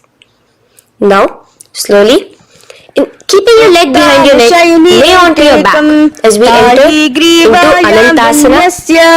Hold the foot from the top of the opposite hand.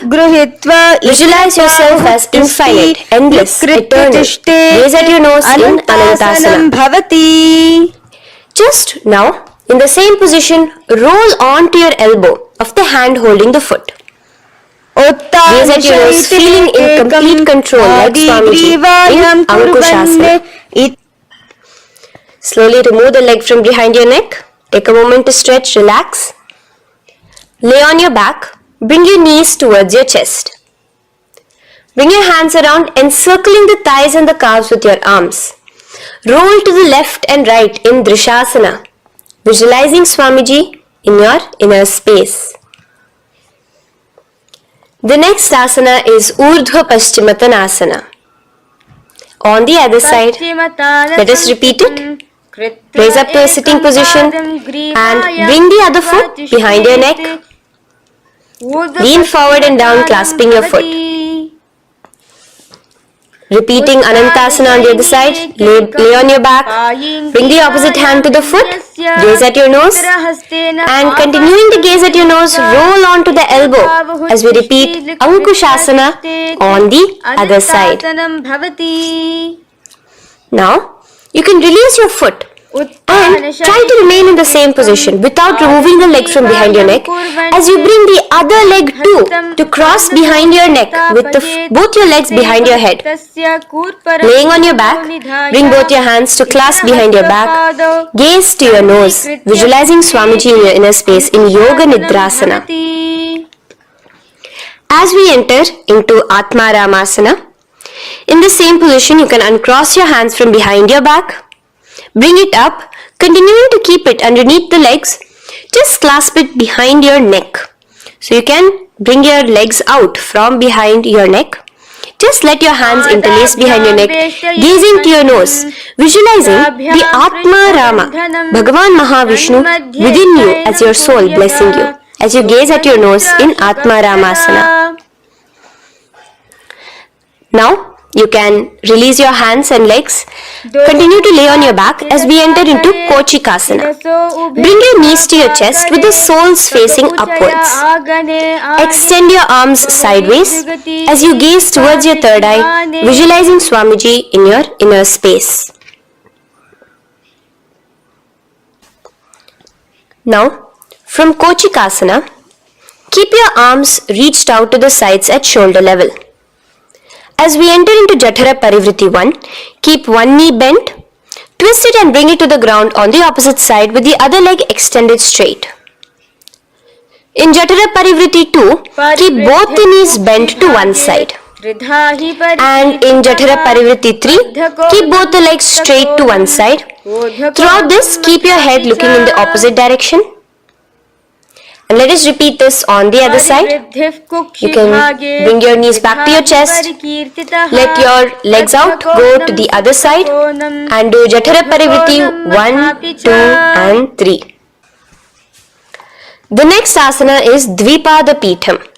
So now, from Jatara Parivriti, you can bring your feet down, lay on your back with your knees pointed upwards, feet flat on the ground.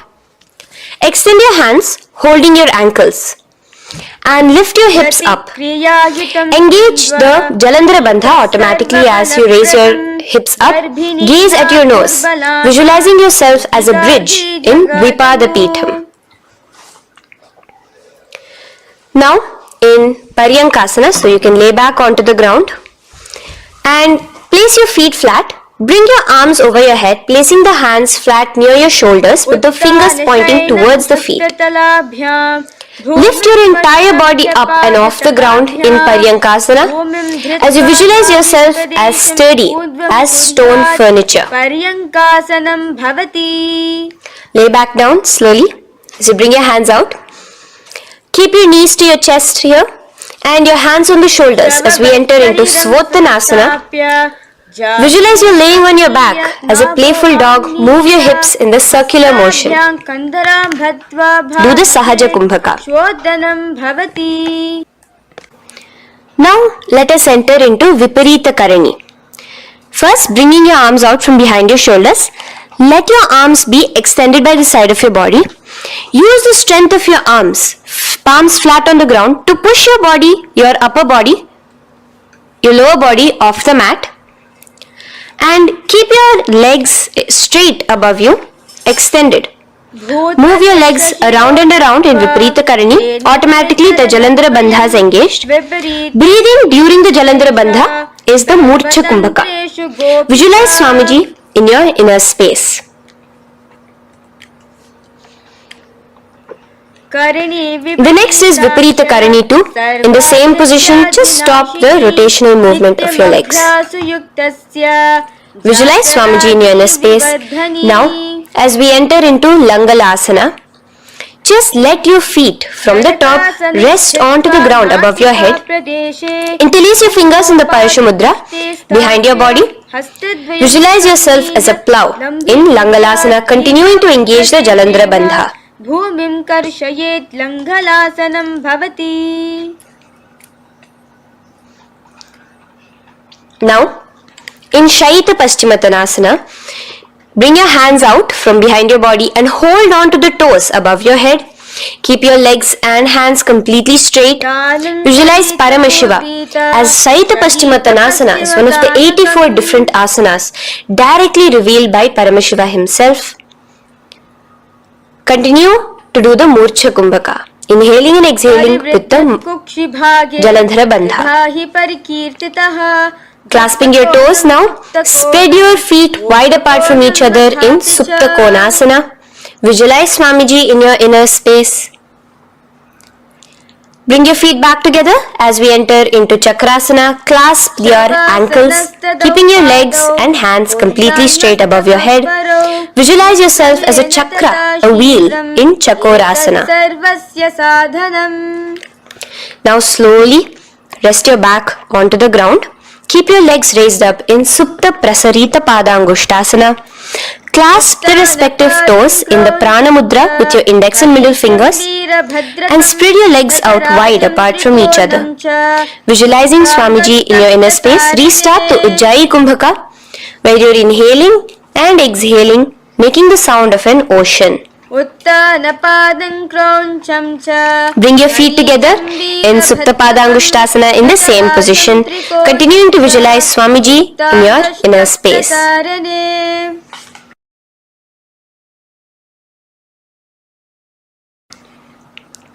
Now, bring your feet, release your feet and bring them into Padmasana. As you lay flat on your back in Matsyasana, hold the opposite elbows over your head, gazing at your nose. Visualize Matsya Avatara, the fish form of Bhagavan Mahavishnu. Now in the same position, put one hand over the other, extended straight above your head. As you visualize Lord Rama in your inner space, continue to gaze at your nose. Now, slowly bring your hands to your hips as we enter into Sarvangasana. Lift your hips and legs up into the sky, crossing your legs in Padmasana. Let your hands support you, your elbows on the floor. Do the Jalandhara Bandha as you gaze at your nose in Sarvangasana. Now, bring your hips back onto the ground in Vrishchikasana. So in the Padmasana, just remove one foot alone. Keep one foot on the opposite knee as you pull the knee towards your face. Let your hands stretch out above your head, hooking forward as you raise your upper back off the ground, visualizing yourself as a scorpion in Vrishtikasana, gazing at your third eye. Do the Jalandhara Bandha, tucking in your chin to the chest. Now just switch your legs around as we repeat Vrishtikasana on the other side. Continuing to visualize yourself as a scorpion, gaze at your third eye. The next asana is Vrishapada Kshepasana. So come now to a complete flat position on your mat. Come down to a complete lying down position and interlace your fingers around your neck. Now raise both your feet off the ground. Extend one leg straight and the other knee to the chest in a bicycle motion. Alternate between extending and raising the knee again and again, bringing your opposite elbows to the respective knees. Visualize Swamiji in your inner space. Breathe in and out in the Sahaja. From Vrishapada Kshepasana, now lay flat onto the ground with your hands by your side as we enter into Marottanasana, where you will be lifting your legs one by one, touching the ears with your knees. Visualize Swamiji in your inner space. The next asana is Vrikasana. Now what you'll be doing is laying on your back. Bring the soles of your feet flat onto the ground. Stand up completely and lay back down. Visualize yourself as a wolf in Vrikasana.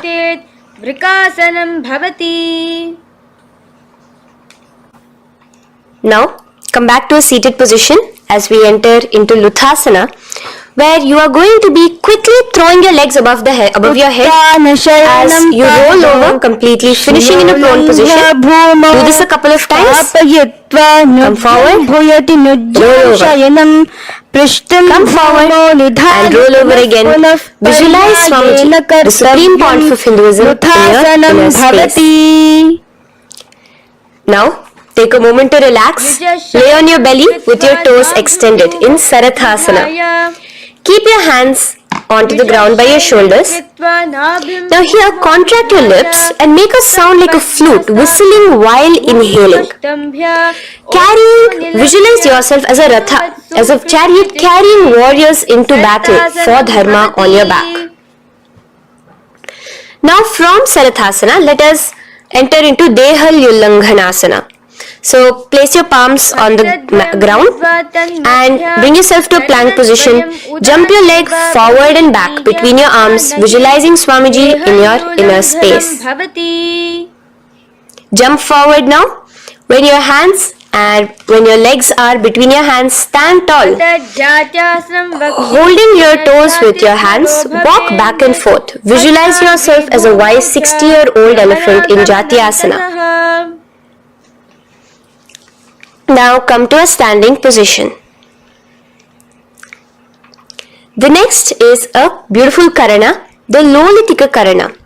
So keep your knees bent, feet pointing outwards again in the Aramandi position. Bend your elbows, keeping your hands at the chest level. Now swiftly move your arms across the body, bringing it back to the center and tilt your head back. Opening your chest up towards the sky, move your head in all the directions. Now stand back straight as we enter into Sarpasana. So stand erect like a rod with your arms by your side, hands touching the thighs. Visualize Devi, Kundalini, raising up and curling upwards around your body in Sarpasana. The next asana is Ushtra Sadanasana. Lean forward and down, standing on top of your palms. Begin to move and walk like a camel, visualizing yourself as a camel. In the same position, continuing to walk around, switch your visualization to visualizing yourself as a horse as you start to walk around like a horse in Ashvasana. Now raise up tall as we enter into Kapoti Nitakasana. Interlace your fingers behind the back, pull pulling them down towards your calves, open up your chest. Keep your hands in the Parashamudra. Visualize yourself as a soaring bird diving down in Kapota Nitakasana. Now, stand tall as we enter into another Karana here, the Tala Pushpaputam Karana. Bring yourself to the Aramandi with your hands in the Namaskara Mudra. Simultaneously now, open up your palms while raising one heel off the ground, slightly lowering the waist and shoulder of the heel you have raised.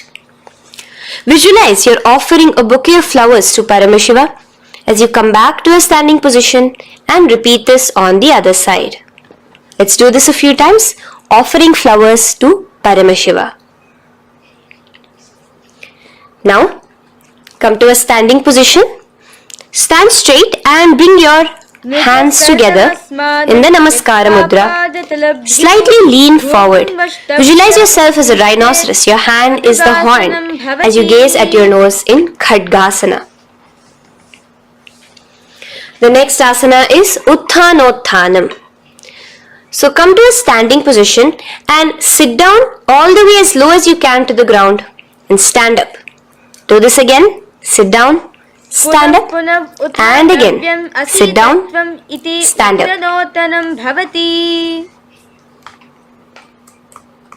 As you gaze at your nose throughout this.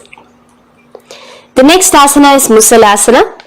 Now come back to a standing position, raise your hands above your head, tall as you jump up and down repeatedly. Visualize yourself as a mace. Jump here in Musalasana. The next asana is Uchirshaka. So come back to a standing position. Pull the sole of one foot towards your belly. Now with the other leg, sit down and stand up. Release the leg, pick the other leg up, pull it towards your belly, sit down and stand up in Uchirshaka as you visualize Swamiji in your inner space gazing at your nose. The next is a Karana, which we will be entering into, the Parshvajanu Karana. So again, bringing yourself to the Aramandi position, bend and lift one knee towards your chest, pointing the toes downwards. Keep your arm around the knee, holding it with the hand in a fist. Let the other hand hang down on the thigh, wrist twisted, fingers pointing inwards. This is the Parshvajanu Karana. Now slowly release. As we enter into Tandavasana, stretch one leg out straight in front of you as you alternate between sitting and standing. Visualize yourself fiercely dancing as Paramashiva.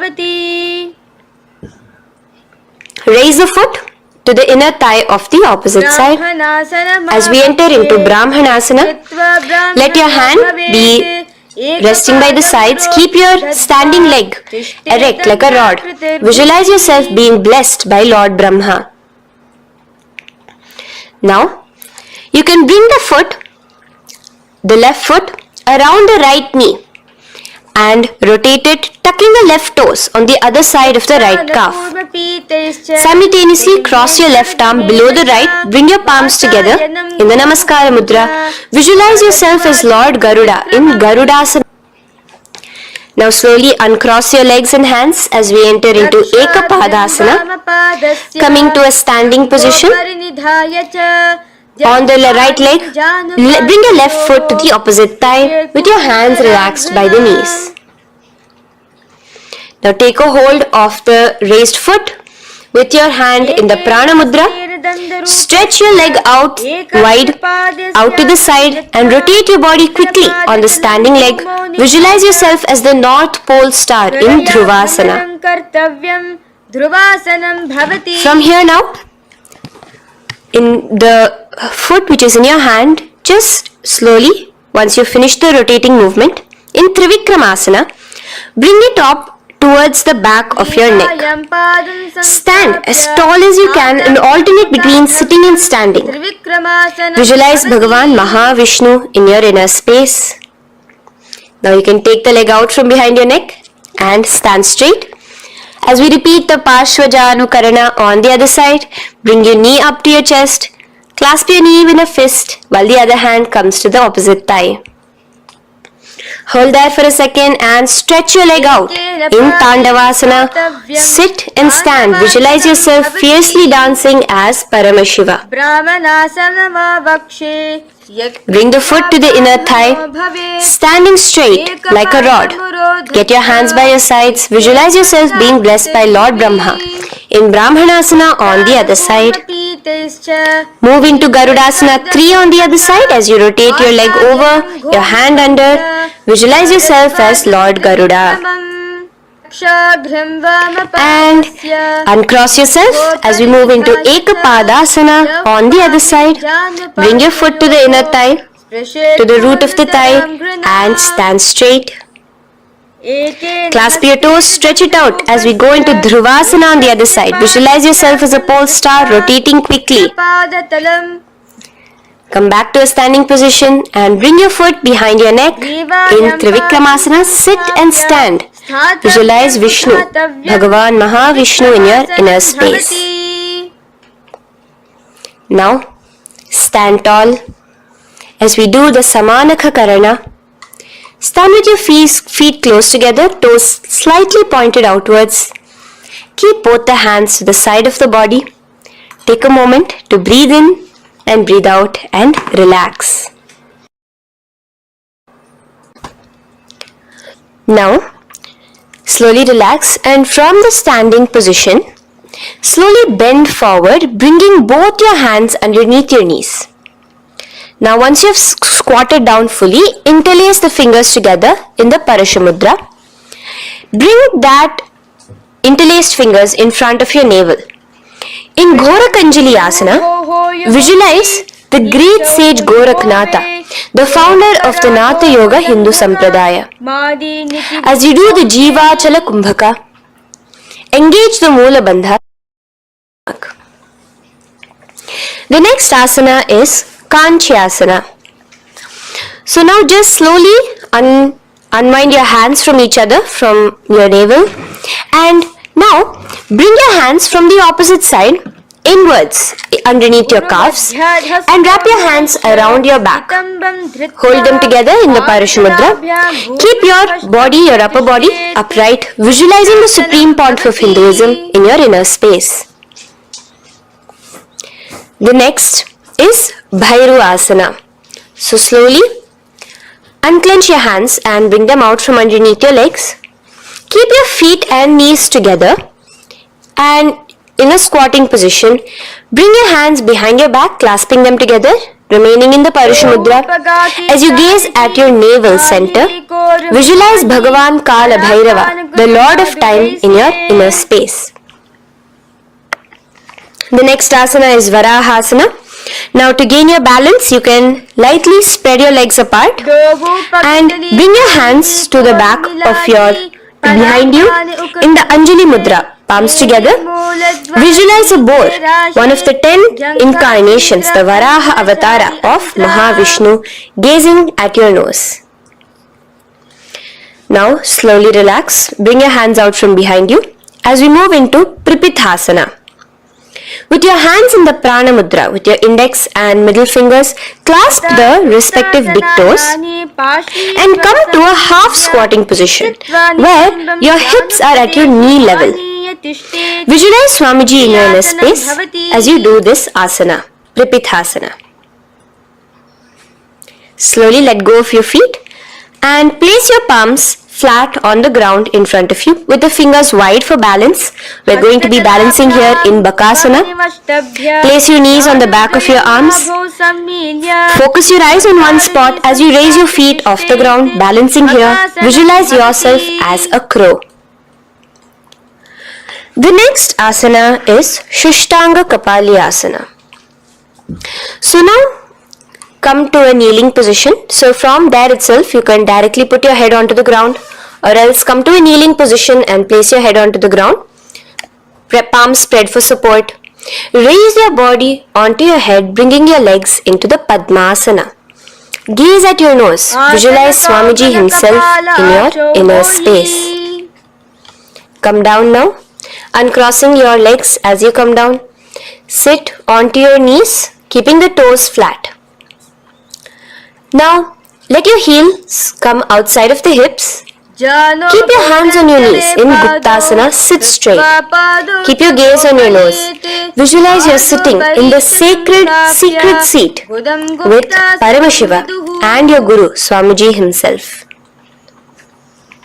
Now we are going to be kicking up into a handstand. So get ready. Place your palms on the ground, fingers wide for support. Do take support of a wall if you need it. And lift your body up straight above your hands. Visualize you are a tree in Vrikshasana 2 with deep roots into the ground. Breathe in and breathe out slowly. In the same position as we move into Shibhu Asana, switch your gaze to the third eye. Hold it there for a few seconds and relax. Bring your feet back to the ground. Now lay flat onto the ground in a plank position and slowly lower your body towards the ground and push yourself up again. In Matsyasana 2, go down and come up, visualizing yourself as a fish. The next asana is Sarpasana 2. So here you are going to lay prone, completely flat now. You can lower yourself to the ground. Bring your hands to the hips. Extend your legs together and point your toes backwards. Lift your chest up and move left to right. You're moving like a snake while visualizing yourself as a snake in Sarpasana 2. Relax slowly, bringing your chest back to the ground. Now, keep your feet together, pointing backwards. As you bring your elbows onto the ground, rest your upper body on your elbows. Bring your hands together in the Padma Mudra with your little fingers and thumbs together and rest your chin on your hands. Niralambanasana, where feeling yourself completely supported, knowing that Swamiji is there in your life. Now, slowly relax, place your palms on the ground beside your chest and push yourself up, your hands straight up completely. As you bend your knees, bringing your feet to touch the top of your head. Lean your neck back, touching your head with your tip of your toes. See yourself, visualize yourself as an umbrella, protecting your Guru from the sun's rays in Chhatrasana. Slowly relax, you can bring your feet down. As we move into Vajrasana, just push your body back and sit on top of your knees, with the heels flat on the ground. Now stretch your arms in front of you with the palms facing downwards. Place your forehead on the mat. Visualize you are the weapon of Indra, the Vajra, symbolizing indestructibility as you gaze at your nose. As we enter into Meshasana, raise yourself into the same Gajasana position on your hands and legs with your hips pointed upwards. And alternate striking the ground with the opposite hands. Experience yourself, visualize yourself as a powerful ram as you alternate striking the ground in Meshasana. Now stop striking the ground, bring your palms down again. As we move into Ajasana, kick your legs off the ground and lower your forehead to the mat. Let's do it again. Kick your legs off the mat. Lower your forehead to the ground. You are unborn, existing for all of eternity in Ajasana. Now, come to a seated position as we move into Dhanantara Asana. Sit on your heel with your legs together. Pull your toes underneath you as you bring your hands top of the knees. Gaze at your nose, visualize Swamiji in your inner space. Here, do the Ujjayi Pranayama, inhaling and exhaling like an ocean. Dhanantara Asana. From Dhanantara Asana, now interlace your fingers in front of you and then behind you. Stretch your arms towards all the sides, backwards, forwards, giving a massage to the various different joints and muscles in your body. Lean forward, get up again, continuing to visualize Swamiji in your inner space. Relax your hands and now take your respective heels and point them outwards, outside the side of your hips. Keep your hands on your knees, with your thighs and knees resting on the ground, spine straight. Visualize yourself as Lord Garuda in Garudasana 4, You have Mahavishnu and Mahalakshmi on your back as you are flying.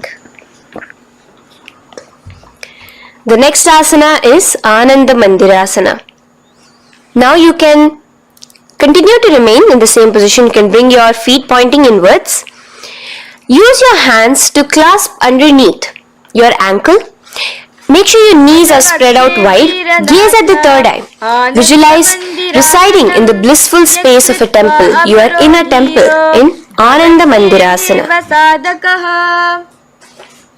Now, as we move into Mandukasana, keep your knees wide and sit on top of your ankles. Your hands underneath your knees. Gaze to your nose. Visualize yourself as a frog. Suck in your stomach in the Udyana Bandha. And remember to do the Manduki Mudra, your tongue, your frog-like tongue, catching the nectar dripping from the Sahasrara Chakra in Mandukasana 2. Now, as we move into Narasimhasana, tuck your toes in and sit on top of the heels. Place your palms on the ground, spread your fingers wide and spread your knees apart onto the ground too. Gaze towards your nose, stick out your tongue and exhale forcefully, visualizing the Narasimha Avatara, the form of Mahavishnu as a half lion and half man. Now just raise up, bring your hands off the ground. Here we'll be doing a new pranayama, which is the Bhishraka pranayama, as we enter into Bhishrakasana. So continue to keep your knees and feet on the floor. As you bring your hand up to your face, make a hollow of your palms and place it over the mouth. Keep your thumbs under your teeth and close your lips. Gaze to your nose. Inhale through your left nostril, exhaling through the mouth. Gaze at your nose again. Visualize yourself as Devi, presiding over any and all minuscule fears you may have within you. Now moving back into the Ujjayi Pranayama, let us do Makadasana. So you can take your hands off your face and slowly remaining in the same position, bring it to your armpits. Bring your fingers to your armpits. Imitate as if a monkey is scratching. As you gaze to your third eye, visualize yourself as a playful monkey in Makadasana. From Makadasana, let's move into Vajra Sangharasana. So you can slowly lift your knees off the ground, just balancing on your toes, sitting on the heels. Bring your hands behind your back and clasp the opposite elbows. Gaze to your nose, embody a diamond. Visualize yourself as a diamond-like strength for yourself and your Sangha. The next asana is Khanjanasana. So now you can uncross your hands. Rest on top of the heels with your knees on the ground. Keep the toes down, ankles crossed behind. Place your palms on the mat to your side. Suck your stomach in the Udyana Bandha as you gaze at your nose in Khanjanasana. Now, you can uncross your ankles and just sit with your toes flat. Keep your knees wide on the floor. Rest your hands on the knees. Just relax the Udyana Bandha, just sucking in your perineum in the Mula Bandha. Gaze at your nose, visualize yourself as a turtle with a stable body and mind to live for hundreds of years. And without changing anything in your physical posture, just visualize yourself uniting with Swamiji himself in Yogasana. Now, raise up onto your knees, cross your ankles behind your back until the feet are coming towards the opposite knees. Now, bring your hands behind you and hold on to the calves with the fingers inside, the thumbs outside. Gaze at the third eye as you visualize yourself in a space of oneness with Paramashiva himself as Swamiji. Now you can uncross your ankles, come back to us standing on your knees as we enter into Ushtrasana 2. So now, in a kneeling position, bend backward, hold your ankles with your hands. Keep your arms straight. As you push your hips forward and tilt your head backwards, visualize yourself as a camel in Ushtrasana 2. Slowly, in the same position, Lower yourself onto your back in Jatyasana 2. As you are lowering yourself, experience yourself as a blooming lotus. Bring your head, the back of your head onto the mat. Gaze to your nose. Now, let's move into Viratasana. So, try your best to do this without the support of your hands, but you can use your hand support if needed as you raise up from Jatyasana and back down. Raise up and go back down as you gaze at your nose. Raise up and go back down. Visualize Swamiji in your inner space. Now from Viratasana, raise your hips up higher, bringing your forearms onto the mat behind you in a short back bend posture. Hold the back of your heels in Kapotasana. Visualize yourself as a beautiful dove, a Kapota, in your. As we move on from Kapotasana into Varasana. So stand upright on your knees with the toes tucked. Hold your arms with the opposite hands. Gaze at your nose. This is the boon fulfilling posture. Visualize your boon becoming a reality directly from Paramashiva himself in Varasana. Now, keeping your knees together, toes tucked, just lean forward, bringing your head onto the mat, holding your head with your hands. Visualize yourself as a boar, as the Varaha avatar of Bhagavan Mahavishnu in Varaha Asana 2. Now, just kick your legs off the ground as we enter into Mundasana. Raise yourself up into a headstand posture, visualizing yourself as a lopped tree. Gaze at your nose. Breathe in and out in the Sahaja Kumbhaka. Slowly come down now. Relax.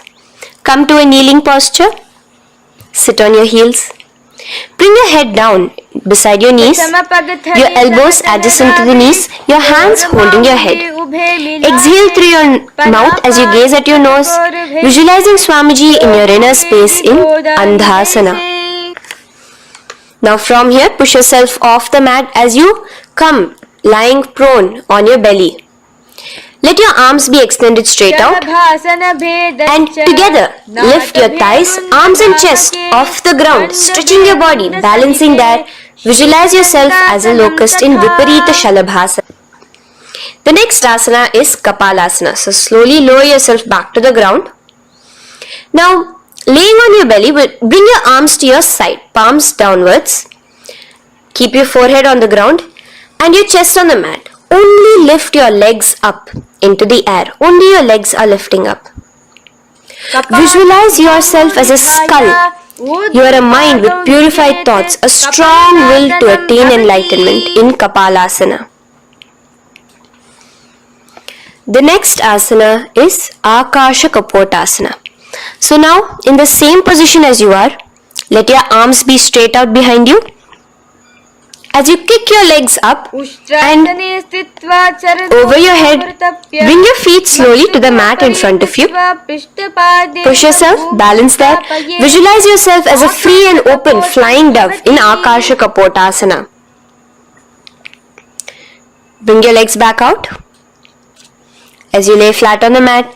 Now push yourself onto your knees. Place your forearms on the ground and your chest down such that your navel is touching your knees. Be sturdy, visualizing yourself as a sparrow in Chatakasana. The next asana is Vrishchikasana 2. So your forearms are on the ground. Now slowly raise to your toes and kick your legs off the mat. Slowly lowering your legs to your head.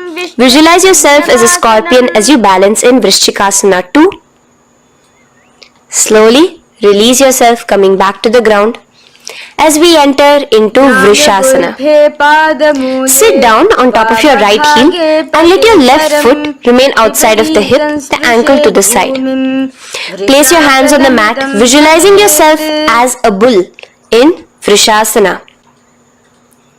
Now, bring both your knees underneath you, sit on both your heels, cross your left leg over top of the right lightly and in Lolasana, push yourself off the ground. Your knees are off the ground, you're just balancing on your hand above the mat. Visualize Swamiji in your inner space. Lower down now. Bring the left foot now outside. Bring the right foot out and sit on your left heel now. As we do Vrishasana on the other side, visualize yourself as a bull. From here, let us get into a very powerful asana, Balagunasana. So, place your left toes on the ground, sit on the heel of your left foot. Place the right foot flat with the knees raised towards your chest. Maintain your palms on the respective knees. Be upright. Visualize Balagunahai, one of the 84 siddhas in your inner space in Balagunasana. Now come to a squatting position. Let your feet be flat as you bring your elbows under your thighs and calves, wrapping it around your shins. Hold on to your ankles from the outside in Grahasana, visualizing yourself as an entire planet. Now you can unwrap yourself as you sit on top of the opposite heel in Balagunasana on the other side. Maintain your palms on the respective knees. Visualize Balagunahai, one of the 84 siddhas in your inner space. Now, sit upon both the toes with the heels up and knees off the mat, knees pointing forward. Now, keep your hands downwards on the respective knees. Keep your spine upright as you visualize Swamiji in your inner space in Utkatasana. The next asana is Vajra Sangharasana. Just spread your knees out wide in Utkatasana. Spread your knees out wide. Clasp the elbows behind your back. Visualize Swamiji in your inner space in Vajra Sangharasana too. The next asana is Anilasana. Now, sit with your feet hip width apart. Bring your hands under the soles of your feet from inside. Your palms facing downwards. Step onto your hands. Keep your arms straight, elbows together at the navel. Gaze to your nose. Visualize yourself able to consume and live off of air alone in Anilasana. The next is Padukasana. So from Anilasana, you can release your hands. Place the back of your hands on the mat with your fingers facing upwards. With your fingers facing towards your body, palms upwards. Step your feet on top of your hands and wrap your hands around your feet like a shoe. Walk around. Visualize you wearing padukas, walking across the length and breadth of the world in Padukasana. Now bring your palms onto the ground. Stop moving around as we move into Kukutodana. Kick your feet up into the air and let them fall back down. Let's go up again and come down. Kick up and go down. Visualize yourself as a rooster in Kukutodana. The next is Viparita Nrityasana. So as you're kicking yourself up, you can go up into a complete handstand posture, which is Viparita Nrityasana. Do take support if needed. And move around on your two hands as if you are dancing in Viparita Nrityasana. Slowly come back down to a standing position. Lean forward and let your feet be slightly apart from each other. Bring one palm down on the mat with the arms straight. Bring the opposite hand to your head and be stable in Kunjarasana. Now just put that hand down as you bring the other hand to your head, repeating Kunjarasana on the other side. Be stable here. Now you can squat back down onto the ground. Keep your feet flat. Hold your respective ankles and lift your feet off the ground in Kadamba Asana. Visualize yourself as a Kadamba tree, a pious tree that promotes a long life. The next asana is Pavanamuktasana. Now sit back down onto the ground, bring your knees towards your chest. Let your hands wrap around your knees, hold it close to your body. Visualize all the excess vata, air, just balancing and releasing in your system in Pavanamuktasana. Now, let us move into Chakorasana. So first stretch your legs out in front of you. Bring one leg behind your head. Now place both hands on the ground and lift your body off the ground while lifting the other leg too, up straight. Visualize yourself as a powerful source of energy. Gaze at your third eye in Chakorasana. Slowly relax back down. Now hold your left toes with the left hand, index and middle fingers. Pull the foot to the left ear. We are entering into Dhanurasana 2. Extend your right leg out, keeping straight. Hold the big toe with your right hand. Visualize yourself as a bow in Dhanurasana 2. The next is Ashtavakrasana. So lift your left leg over top of the left shoulder. After releasing your hands, bring the right foot across and hook it on top of the left foot. Lean forward and down, keep your palms onto the ground. Extend your legs out to the left, lift your head up and chest. You're completely balancing only on your hands as you visualize yourself as a flying crane in Ashtavakrasana. Now slowly relax down. From here, bring your right foot to the left thigh and your left foot flat onto the ground. Knees raised up. Have your left shoulder underneath the respective leg and place your hands flat on the ground. Gaze towards your third eye. Visualize you are immortal, able to exist solely from prana alone in Pranasana. From here, moving into Parshva Matsyendrasana.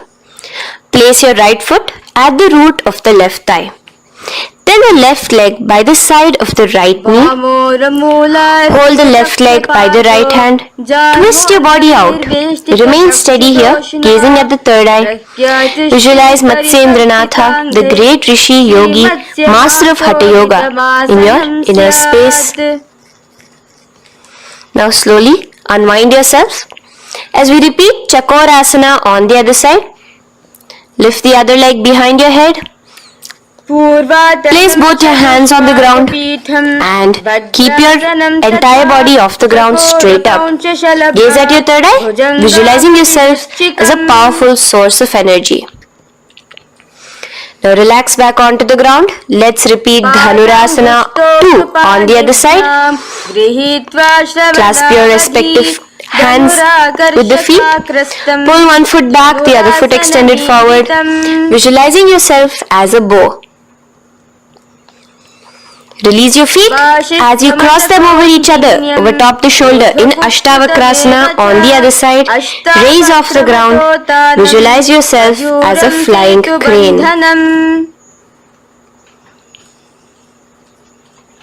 The next asana, we'll be repeating Pranasana on the other side. Bring the right foot to the left thigh. Bring your hands onto the ground with the knee raised. Gaze at your third eye, visualizing yourself able to live off just prana, just air alone. And relax as we do Parshva Matsyendrasana on the other side. Twist yourself, visualizing Matsyendranatha, gaze towards your third eye. And from there, let us enter into Ardha Paschimottanasana. Keep one leg straight and press your perineum with the other heel. Bring your chest forward and down. Hold your toes and feet and bring your head towards your knees. Here in Ardha Paschimottanasana, visualize Swamiji in your inner space. Now raise up and the foot which was at the inner thigh, now rotate it outside of the hip. Now hold the sole of your other foot and lift your leg up towards your forehead. Try to bring your knee to your forehead as you keep your knee straight. Gaze to the nose in Kraunchasana. Visualize yourself as a crane. Now slowly relax around your leg. Now the leg which is now straight, you can bring it to the inner thighs. You straighten out the other leg. As we repeat, Ardha Paschimottanasana on the other side. Lean forward and down, clasping your foot. Bring your forehead to your knee. Visualize Swamiji in your inner space. Slowly raise up. Place your right ankle outside of the hip now. Hold the sole of the left foot, lifting the leg up towards your forehead. Stretch yourself there. Gaze at the tip of your nose. Visualize yourself as a crane in Kraunchasana on the other side. Now, from here, bring the soles between the thighs and calves. So once you have relaxed yourself, bring your soles between the thighs and calves. Keep your spine straight. Palms resting on your knees. Visualize a swastika, embodying peace, well-being, good fortune and prosperity as you gaze at your nose in swastikasana. Now without changing anything about your position, just take your hands alone. Cover the respective heels with your hands in Gorakshasana as you tuck your chin to your chest in Jalandhara Bandha. Gaze at your nose. Visualize the great Rishi Gorakhnatha, the founder of the Natha Yoga Hindu order. Now release the Jalandhara Bandha. Continue to keep the Mula Bandha engaged throughout the whole sequence. As you raise one foot to the opposite thigh, bring your hands to your face in the Shanmukhi Mudra, closing your eyes with your index finger, nose with the middle finger, ears with the thumbs. Gaze at your third eye as you meditate on Swamiji himself, the Supreme Pontiff of Hinduism. Now release the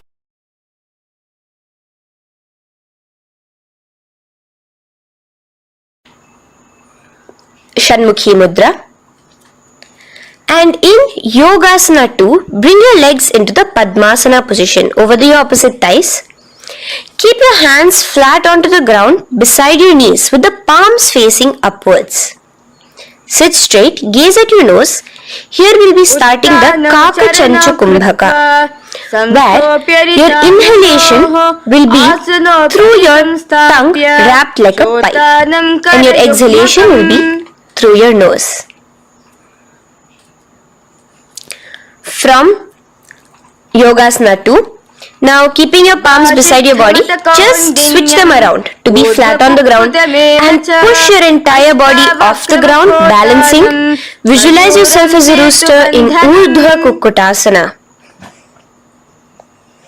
Now relax down, come back to a seated position on the floor, keeping your legs in Padmasana. Insert your hands through your knees and place them on the mat. Remember, do not lift your body up, just stay seated down there. In Siddha Harituliyasana, gaze to your nose, visualize Swamiji himself in your inner space. From there, let's enter into Hamsasana, where you will actually be pushing yourself off the ground. Lift your thighs up high above your shoulder, above your elbows as much as possible. Gaze to your nose, visualizing yourself as an elegant swan in Hamsasana. Now release yourself. Now, do not take your hands out from between your thighs and calves. Just go onto your knees and reach your hands behind your body with your fingers interlaced in the Parashamudra. Bring your forehead to the floor as you gaze at your nose.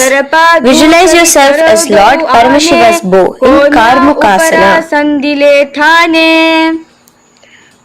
Now, slowly come back to the seated position as we move into Kurmasana 2. Keeping your hands in between your thighs and calves, bend your elbows and hold your respective shoulders with your hands. Visualize yourself as a turtle, a stable body and mind to live for hundreds of years. Now in the same position, just engage the Jalandhara Bandha, tucking your chin to your chest as we move into Granthi Bhedasana, gazing at your nose. Rejoice, knowing you are in Paramashiva's secret knot posture. And from there, release the Jalandhara Bandha as you roll onto your back. Keep your hands on the shoulders, laying flat on your back. As you visualize yourself as a turtle on its back, playful, gaze at your nose in Uttana Kurmasana. Now rock yourself back to a seated position as we do Pangu Kukkutasana. Now it's the same as your hands between your thighs and the calves, except you will be placing one hand flat on the mat. Hold the wrist with the other hand. Lift your body up and holding only on one hand. Visualize yourself as a rooster in Pangu Kukkutasana. Now release back to the ground. Hold. Let's do Pangu Kukkutasana on the other side. Place the other palm flat and bring the other hand holding the wrist. Push yourself off the ground. Visualize yourself as a rooster. Continue the Kakachanchu Kumbhaka, sucking in your breath through your curled tongue and exhaling through your nose. As you slowly extricate your hands from between your thighs and calves, let's do Giridharasana here. So now, interlace your fingers in the Parashamudra as you place your elbows on the feet, remaining your legs in Padmasana. Lean forward and down, resting your chin on your knuckles. Press your thumbs to your throat in Giridharasana. Visualize Swamiji in your inner space. From there now, sit straight into Padmasana 3. So with your legs in Padmasana, bring one hand over the other near your navel center.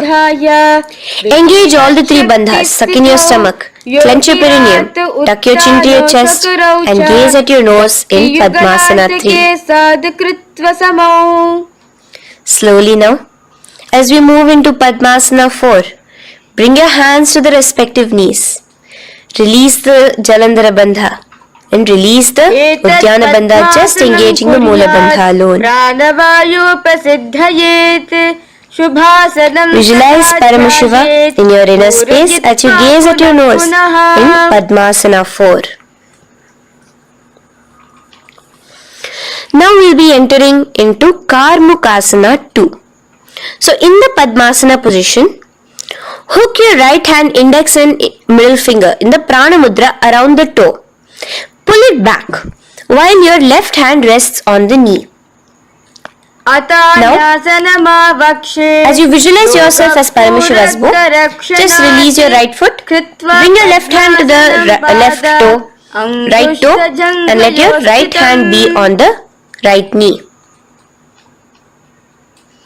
Now from here, let's do Karmukasana 3. So you can release your toes, cross your hands behind your back, continue to keep your legs in Padmasana, and with your respective hands, cross behind your back. Hold on to the toes in the Prana Mudra. Engage all the 3 bandhas, suck in your stomach, clench your perineum, tuck your chin to your chest. Visualize yourself as Paramashiva's bow in Karmukasana 3. Slowly relax the bandhas, just keeping the Moola Bandha. Continue to hold on to your toes. Release the Uddiyana Bandha and the Jalandhara Bandha. Switch your gaze to the third eye. Visualize you are Paramashiva's third eye itself. Anything you come across, you just rejuvenate it, destroy it in Dridhasana. Now, try to keep your hands at the toes. If not, just keep your hands crossed behind you as you lean onto your back in Padmasana, where you are entering into the Nagrasana position. Lay flat onto the back, visualizing yourself as a snake, gaze at your nose in Nagrasana. Do the Sahaja Kumbhaka, simple breathing, inhaling and exhaling.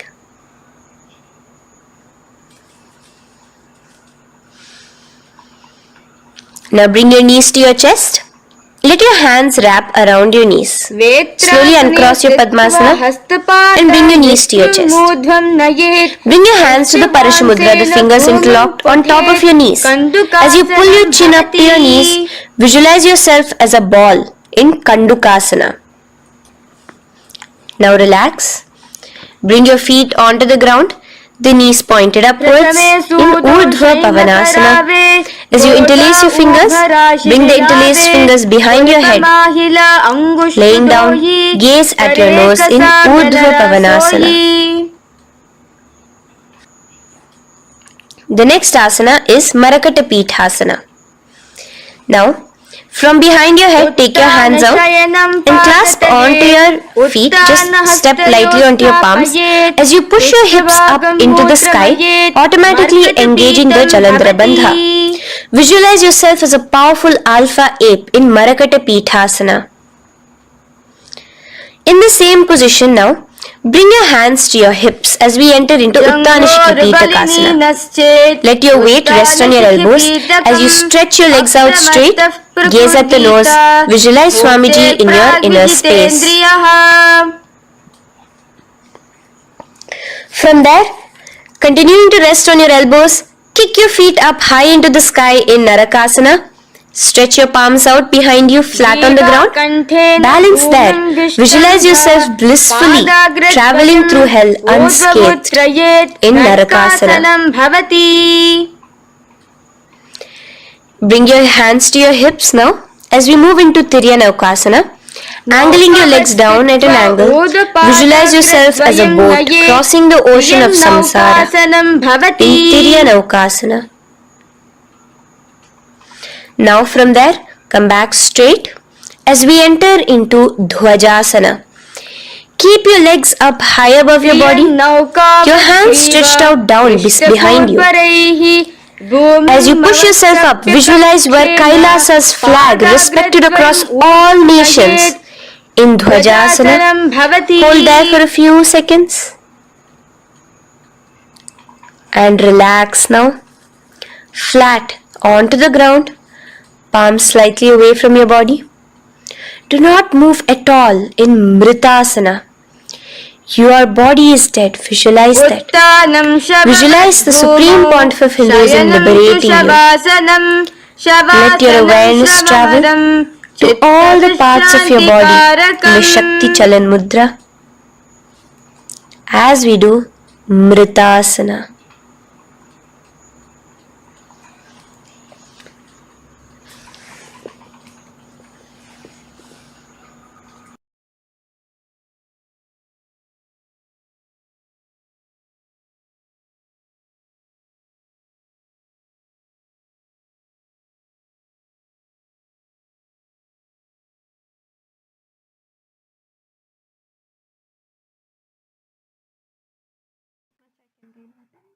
ॐ पूर्णमदः पूर्णमिदं पूर्णात् पूर्णमुदच्यते पूर्णस्य पूर्णमादाय पूर्णमेवावशिष्यते ॐ शान्ति शान्ति शान्तिः हरिः ॐ तत्सत् सर्वं भगवच्छ्री नित्यानन्द परमशिवपादुकार्पणमस्तु ॐ नित्यानन्दम्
Nithyananda Paramasukadam Kevalam Jnanam Tattvaतीतं गगनसदृशं तत्तत्त्वमस्याधिलक्ष्यम् एकं नित्यं विमलमचलं सर्वधी साक्षिभूतं भावातीतं त्रिगुणं सद्गुरुं तं Namami.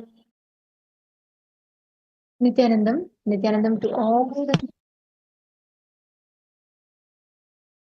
all the singers attending the session from various different parts of the world. We welcome all of you for today's program. Today we're all going to be addressing one of the most, I would say, a very important and a beautiful cognition or aspect. We're going to be learning how you can manifest, how you can experience the ultimate awakening of the Paramashanta in you.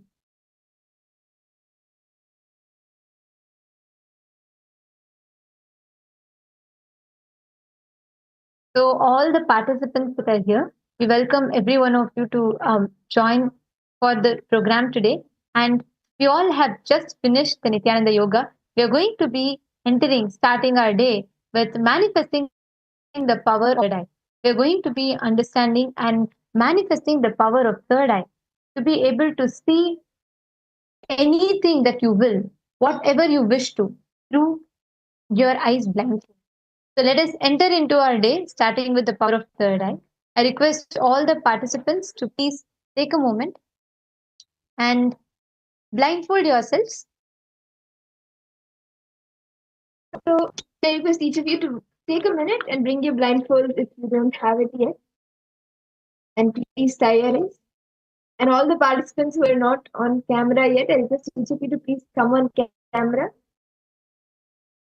We understand after the powerful yoga that all of us just did, this yoga action, the yoga with the 12 components filled with whether you do the pranayama, the visualizations, the japa, all of these 12 components in the Nithyananda yoga, train your body, make your body ready to hold that space of enlightenment, to hold the space of manifestation that Swamiji is initiating all of us into during the Paramashivoham program.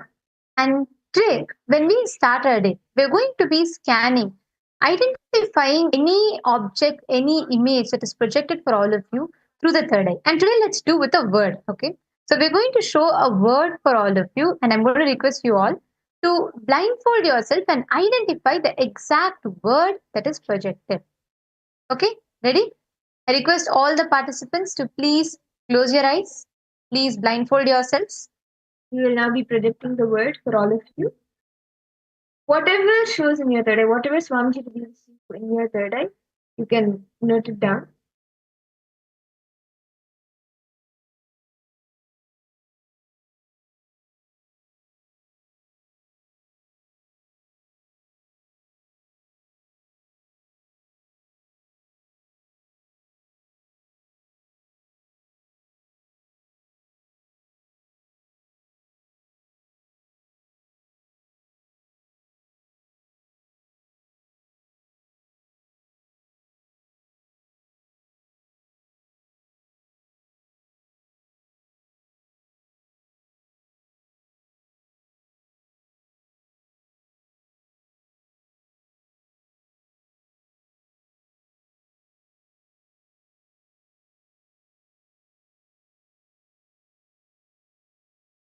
We request all the participants to please take a moment.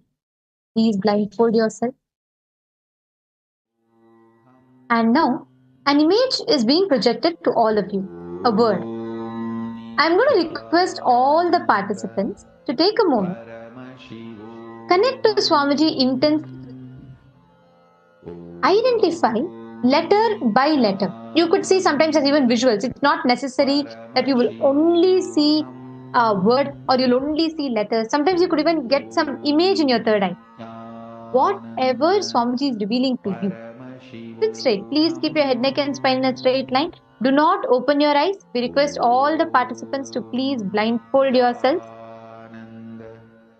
Paramashivoham Nithyanandam Maklelan, Nithyanandam. Mashni Gujadu, Nithyanandam. And I request all of you to continue to remain with your eyes blindfolded. Please close your eyes completely. Now, every word, visual, letter, what Swamiji is revealing to you in your third eye, please go ahead and take a moment and post that. Start seeing. Connect to Swamiji in. Please see. You may even get as a feeling, as a visual, or as an image. Swamiji will reveal it to you. The way you see it could be in any way. You could hear it, you could feel it, you can smell it. So whatever you see, know that it is your third eye revealing it to you. Swamiji is revealing it to you. Paramashivoham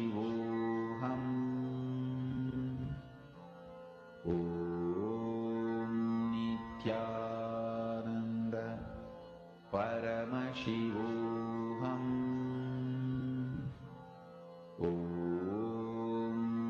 Nithyananda Paramashivoham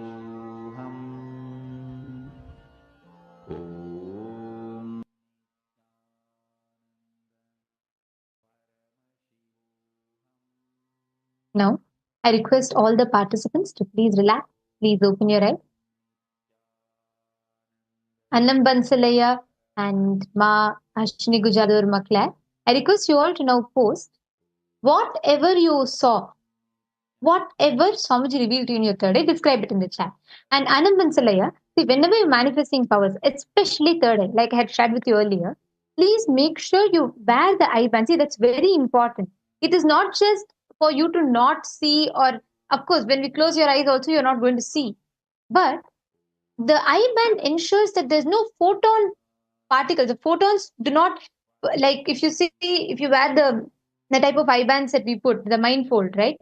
It completely blocks out any kind of an light passing through. That's okay. Even if you do not have an eye band, yeah, you could bring some cloth, probably like a short, yes, a scarf or something, and you can tie it around your eyes completely.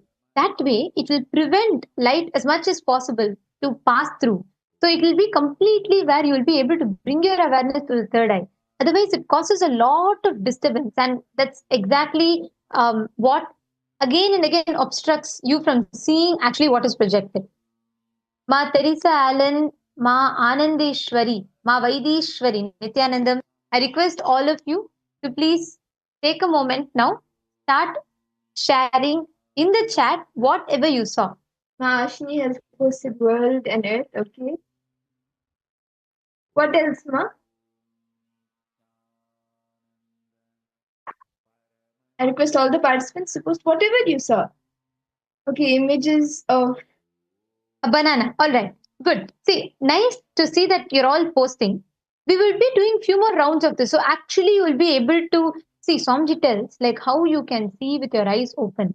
Much more clearly than that you can see with your eyes closed. It is not, see, right now it is only like a initial period where it's not like third eye needs practical training, but it's just that you are tuning yourself. You are learning, you are starting to understand the science of how you are seeing through the third eye.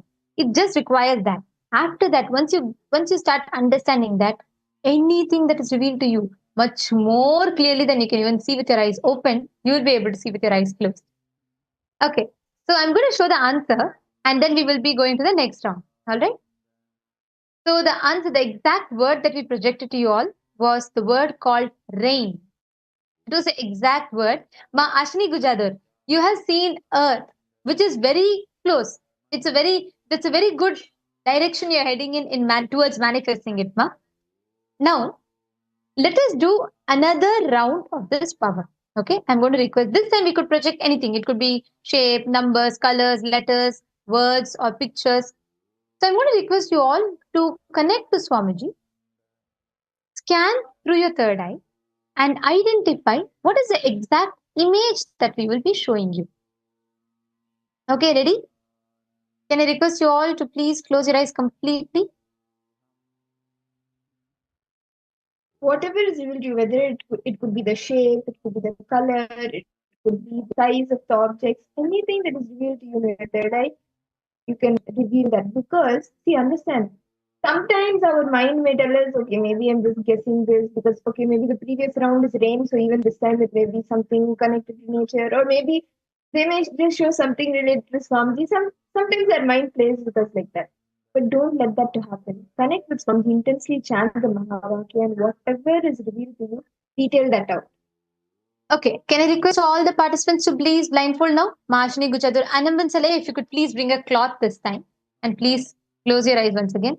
Okay, Marshini is blindfolded. All the others, I request you all, I'm giving you all a few minutes. Yes, Anamban Saleh, thank you. I see you have blindfolded yourself. Okay, great. So now we're going to be projecting the next image. And first thing you need to do, connect to Swamiji. Drop all the other inner chatter that is happening. See, there may be sometimes thoughts that comes up. There may be sometimes you may just see black. That's okay. It's fine. Don't the moment you start saying, "Oh God, I'm not seeing. I'm only seeing black." It's okay. First thing you need to understand, it is not based on your qualification. It is not based on any kind of an effort from your side. The third eye happens from Swamiji's grace, and his grace is boundless. It happens for everyone. So the more the inner chatter, the more it affects your third eye manifestation. So drop that, completely unclutch, and establish yourself the deep feeling connection with Swamiji. We are now projecting an image for all of you to see. Chant the Mahavakya.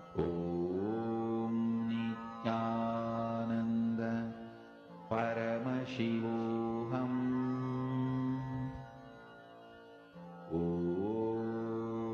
Nithyananda Paramashivoham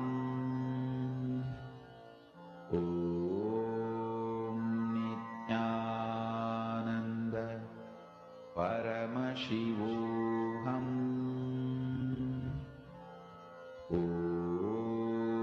Nithyananda Paramashivoham Nithyananda Paramashivoham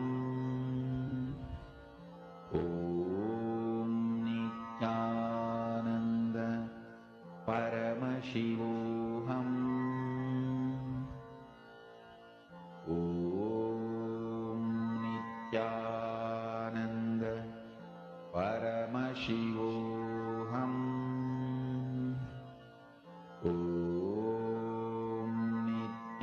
Nithyananda Paramashivoham Nithyananda Paramashivoham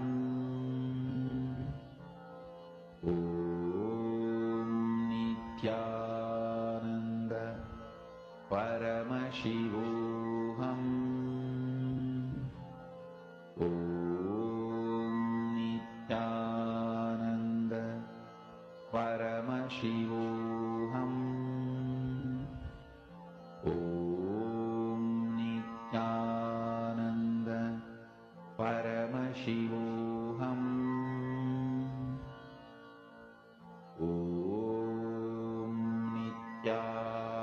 Nithyananda Paramashivoham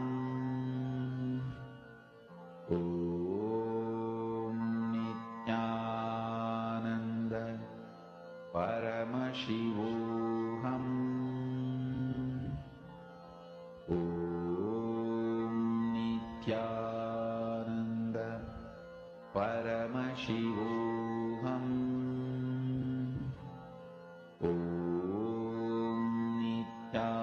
Nithyananda Paramashivoham Nithyananda Paramashivoham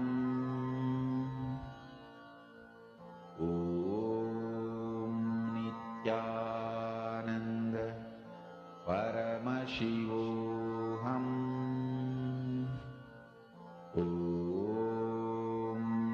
Nithyananda Paramashivoham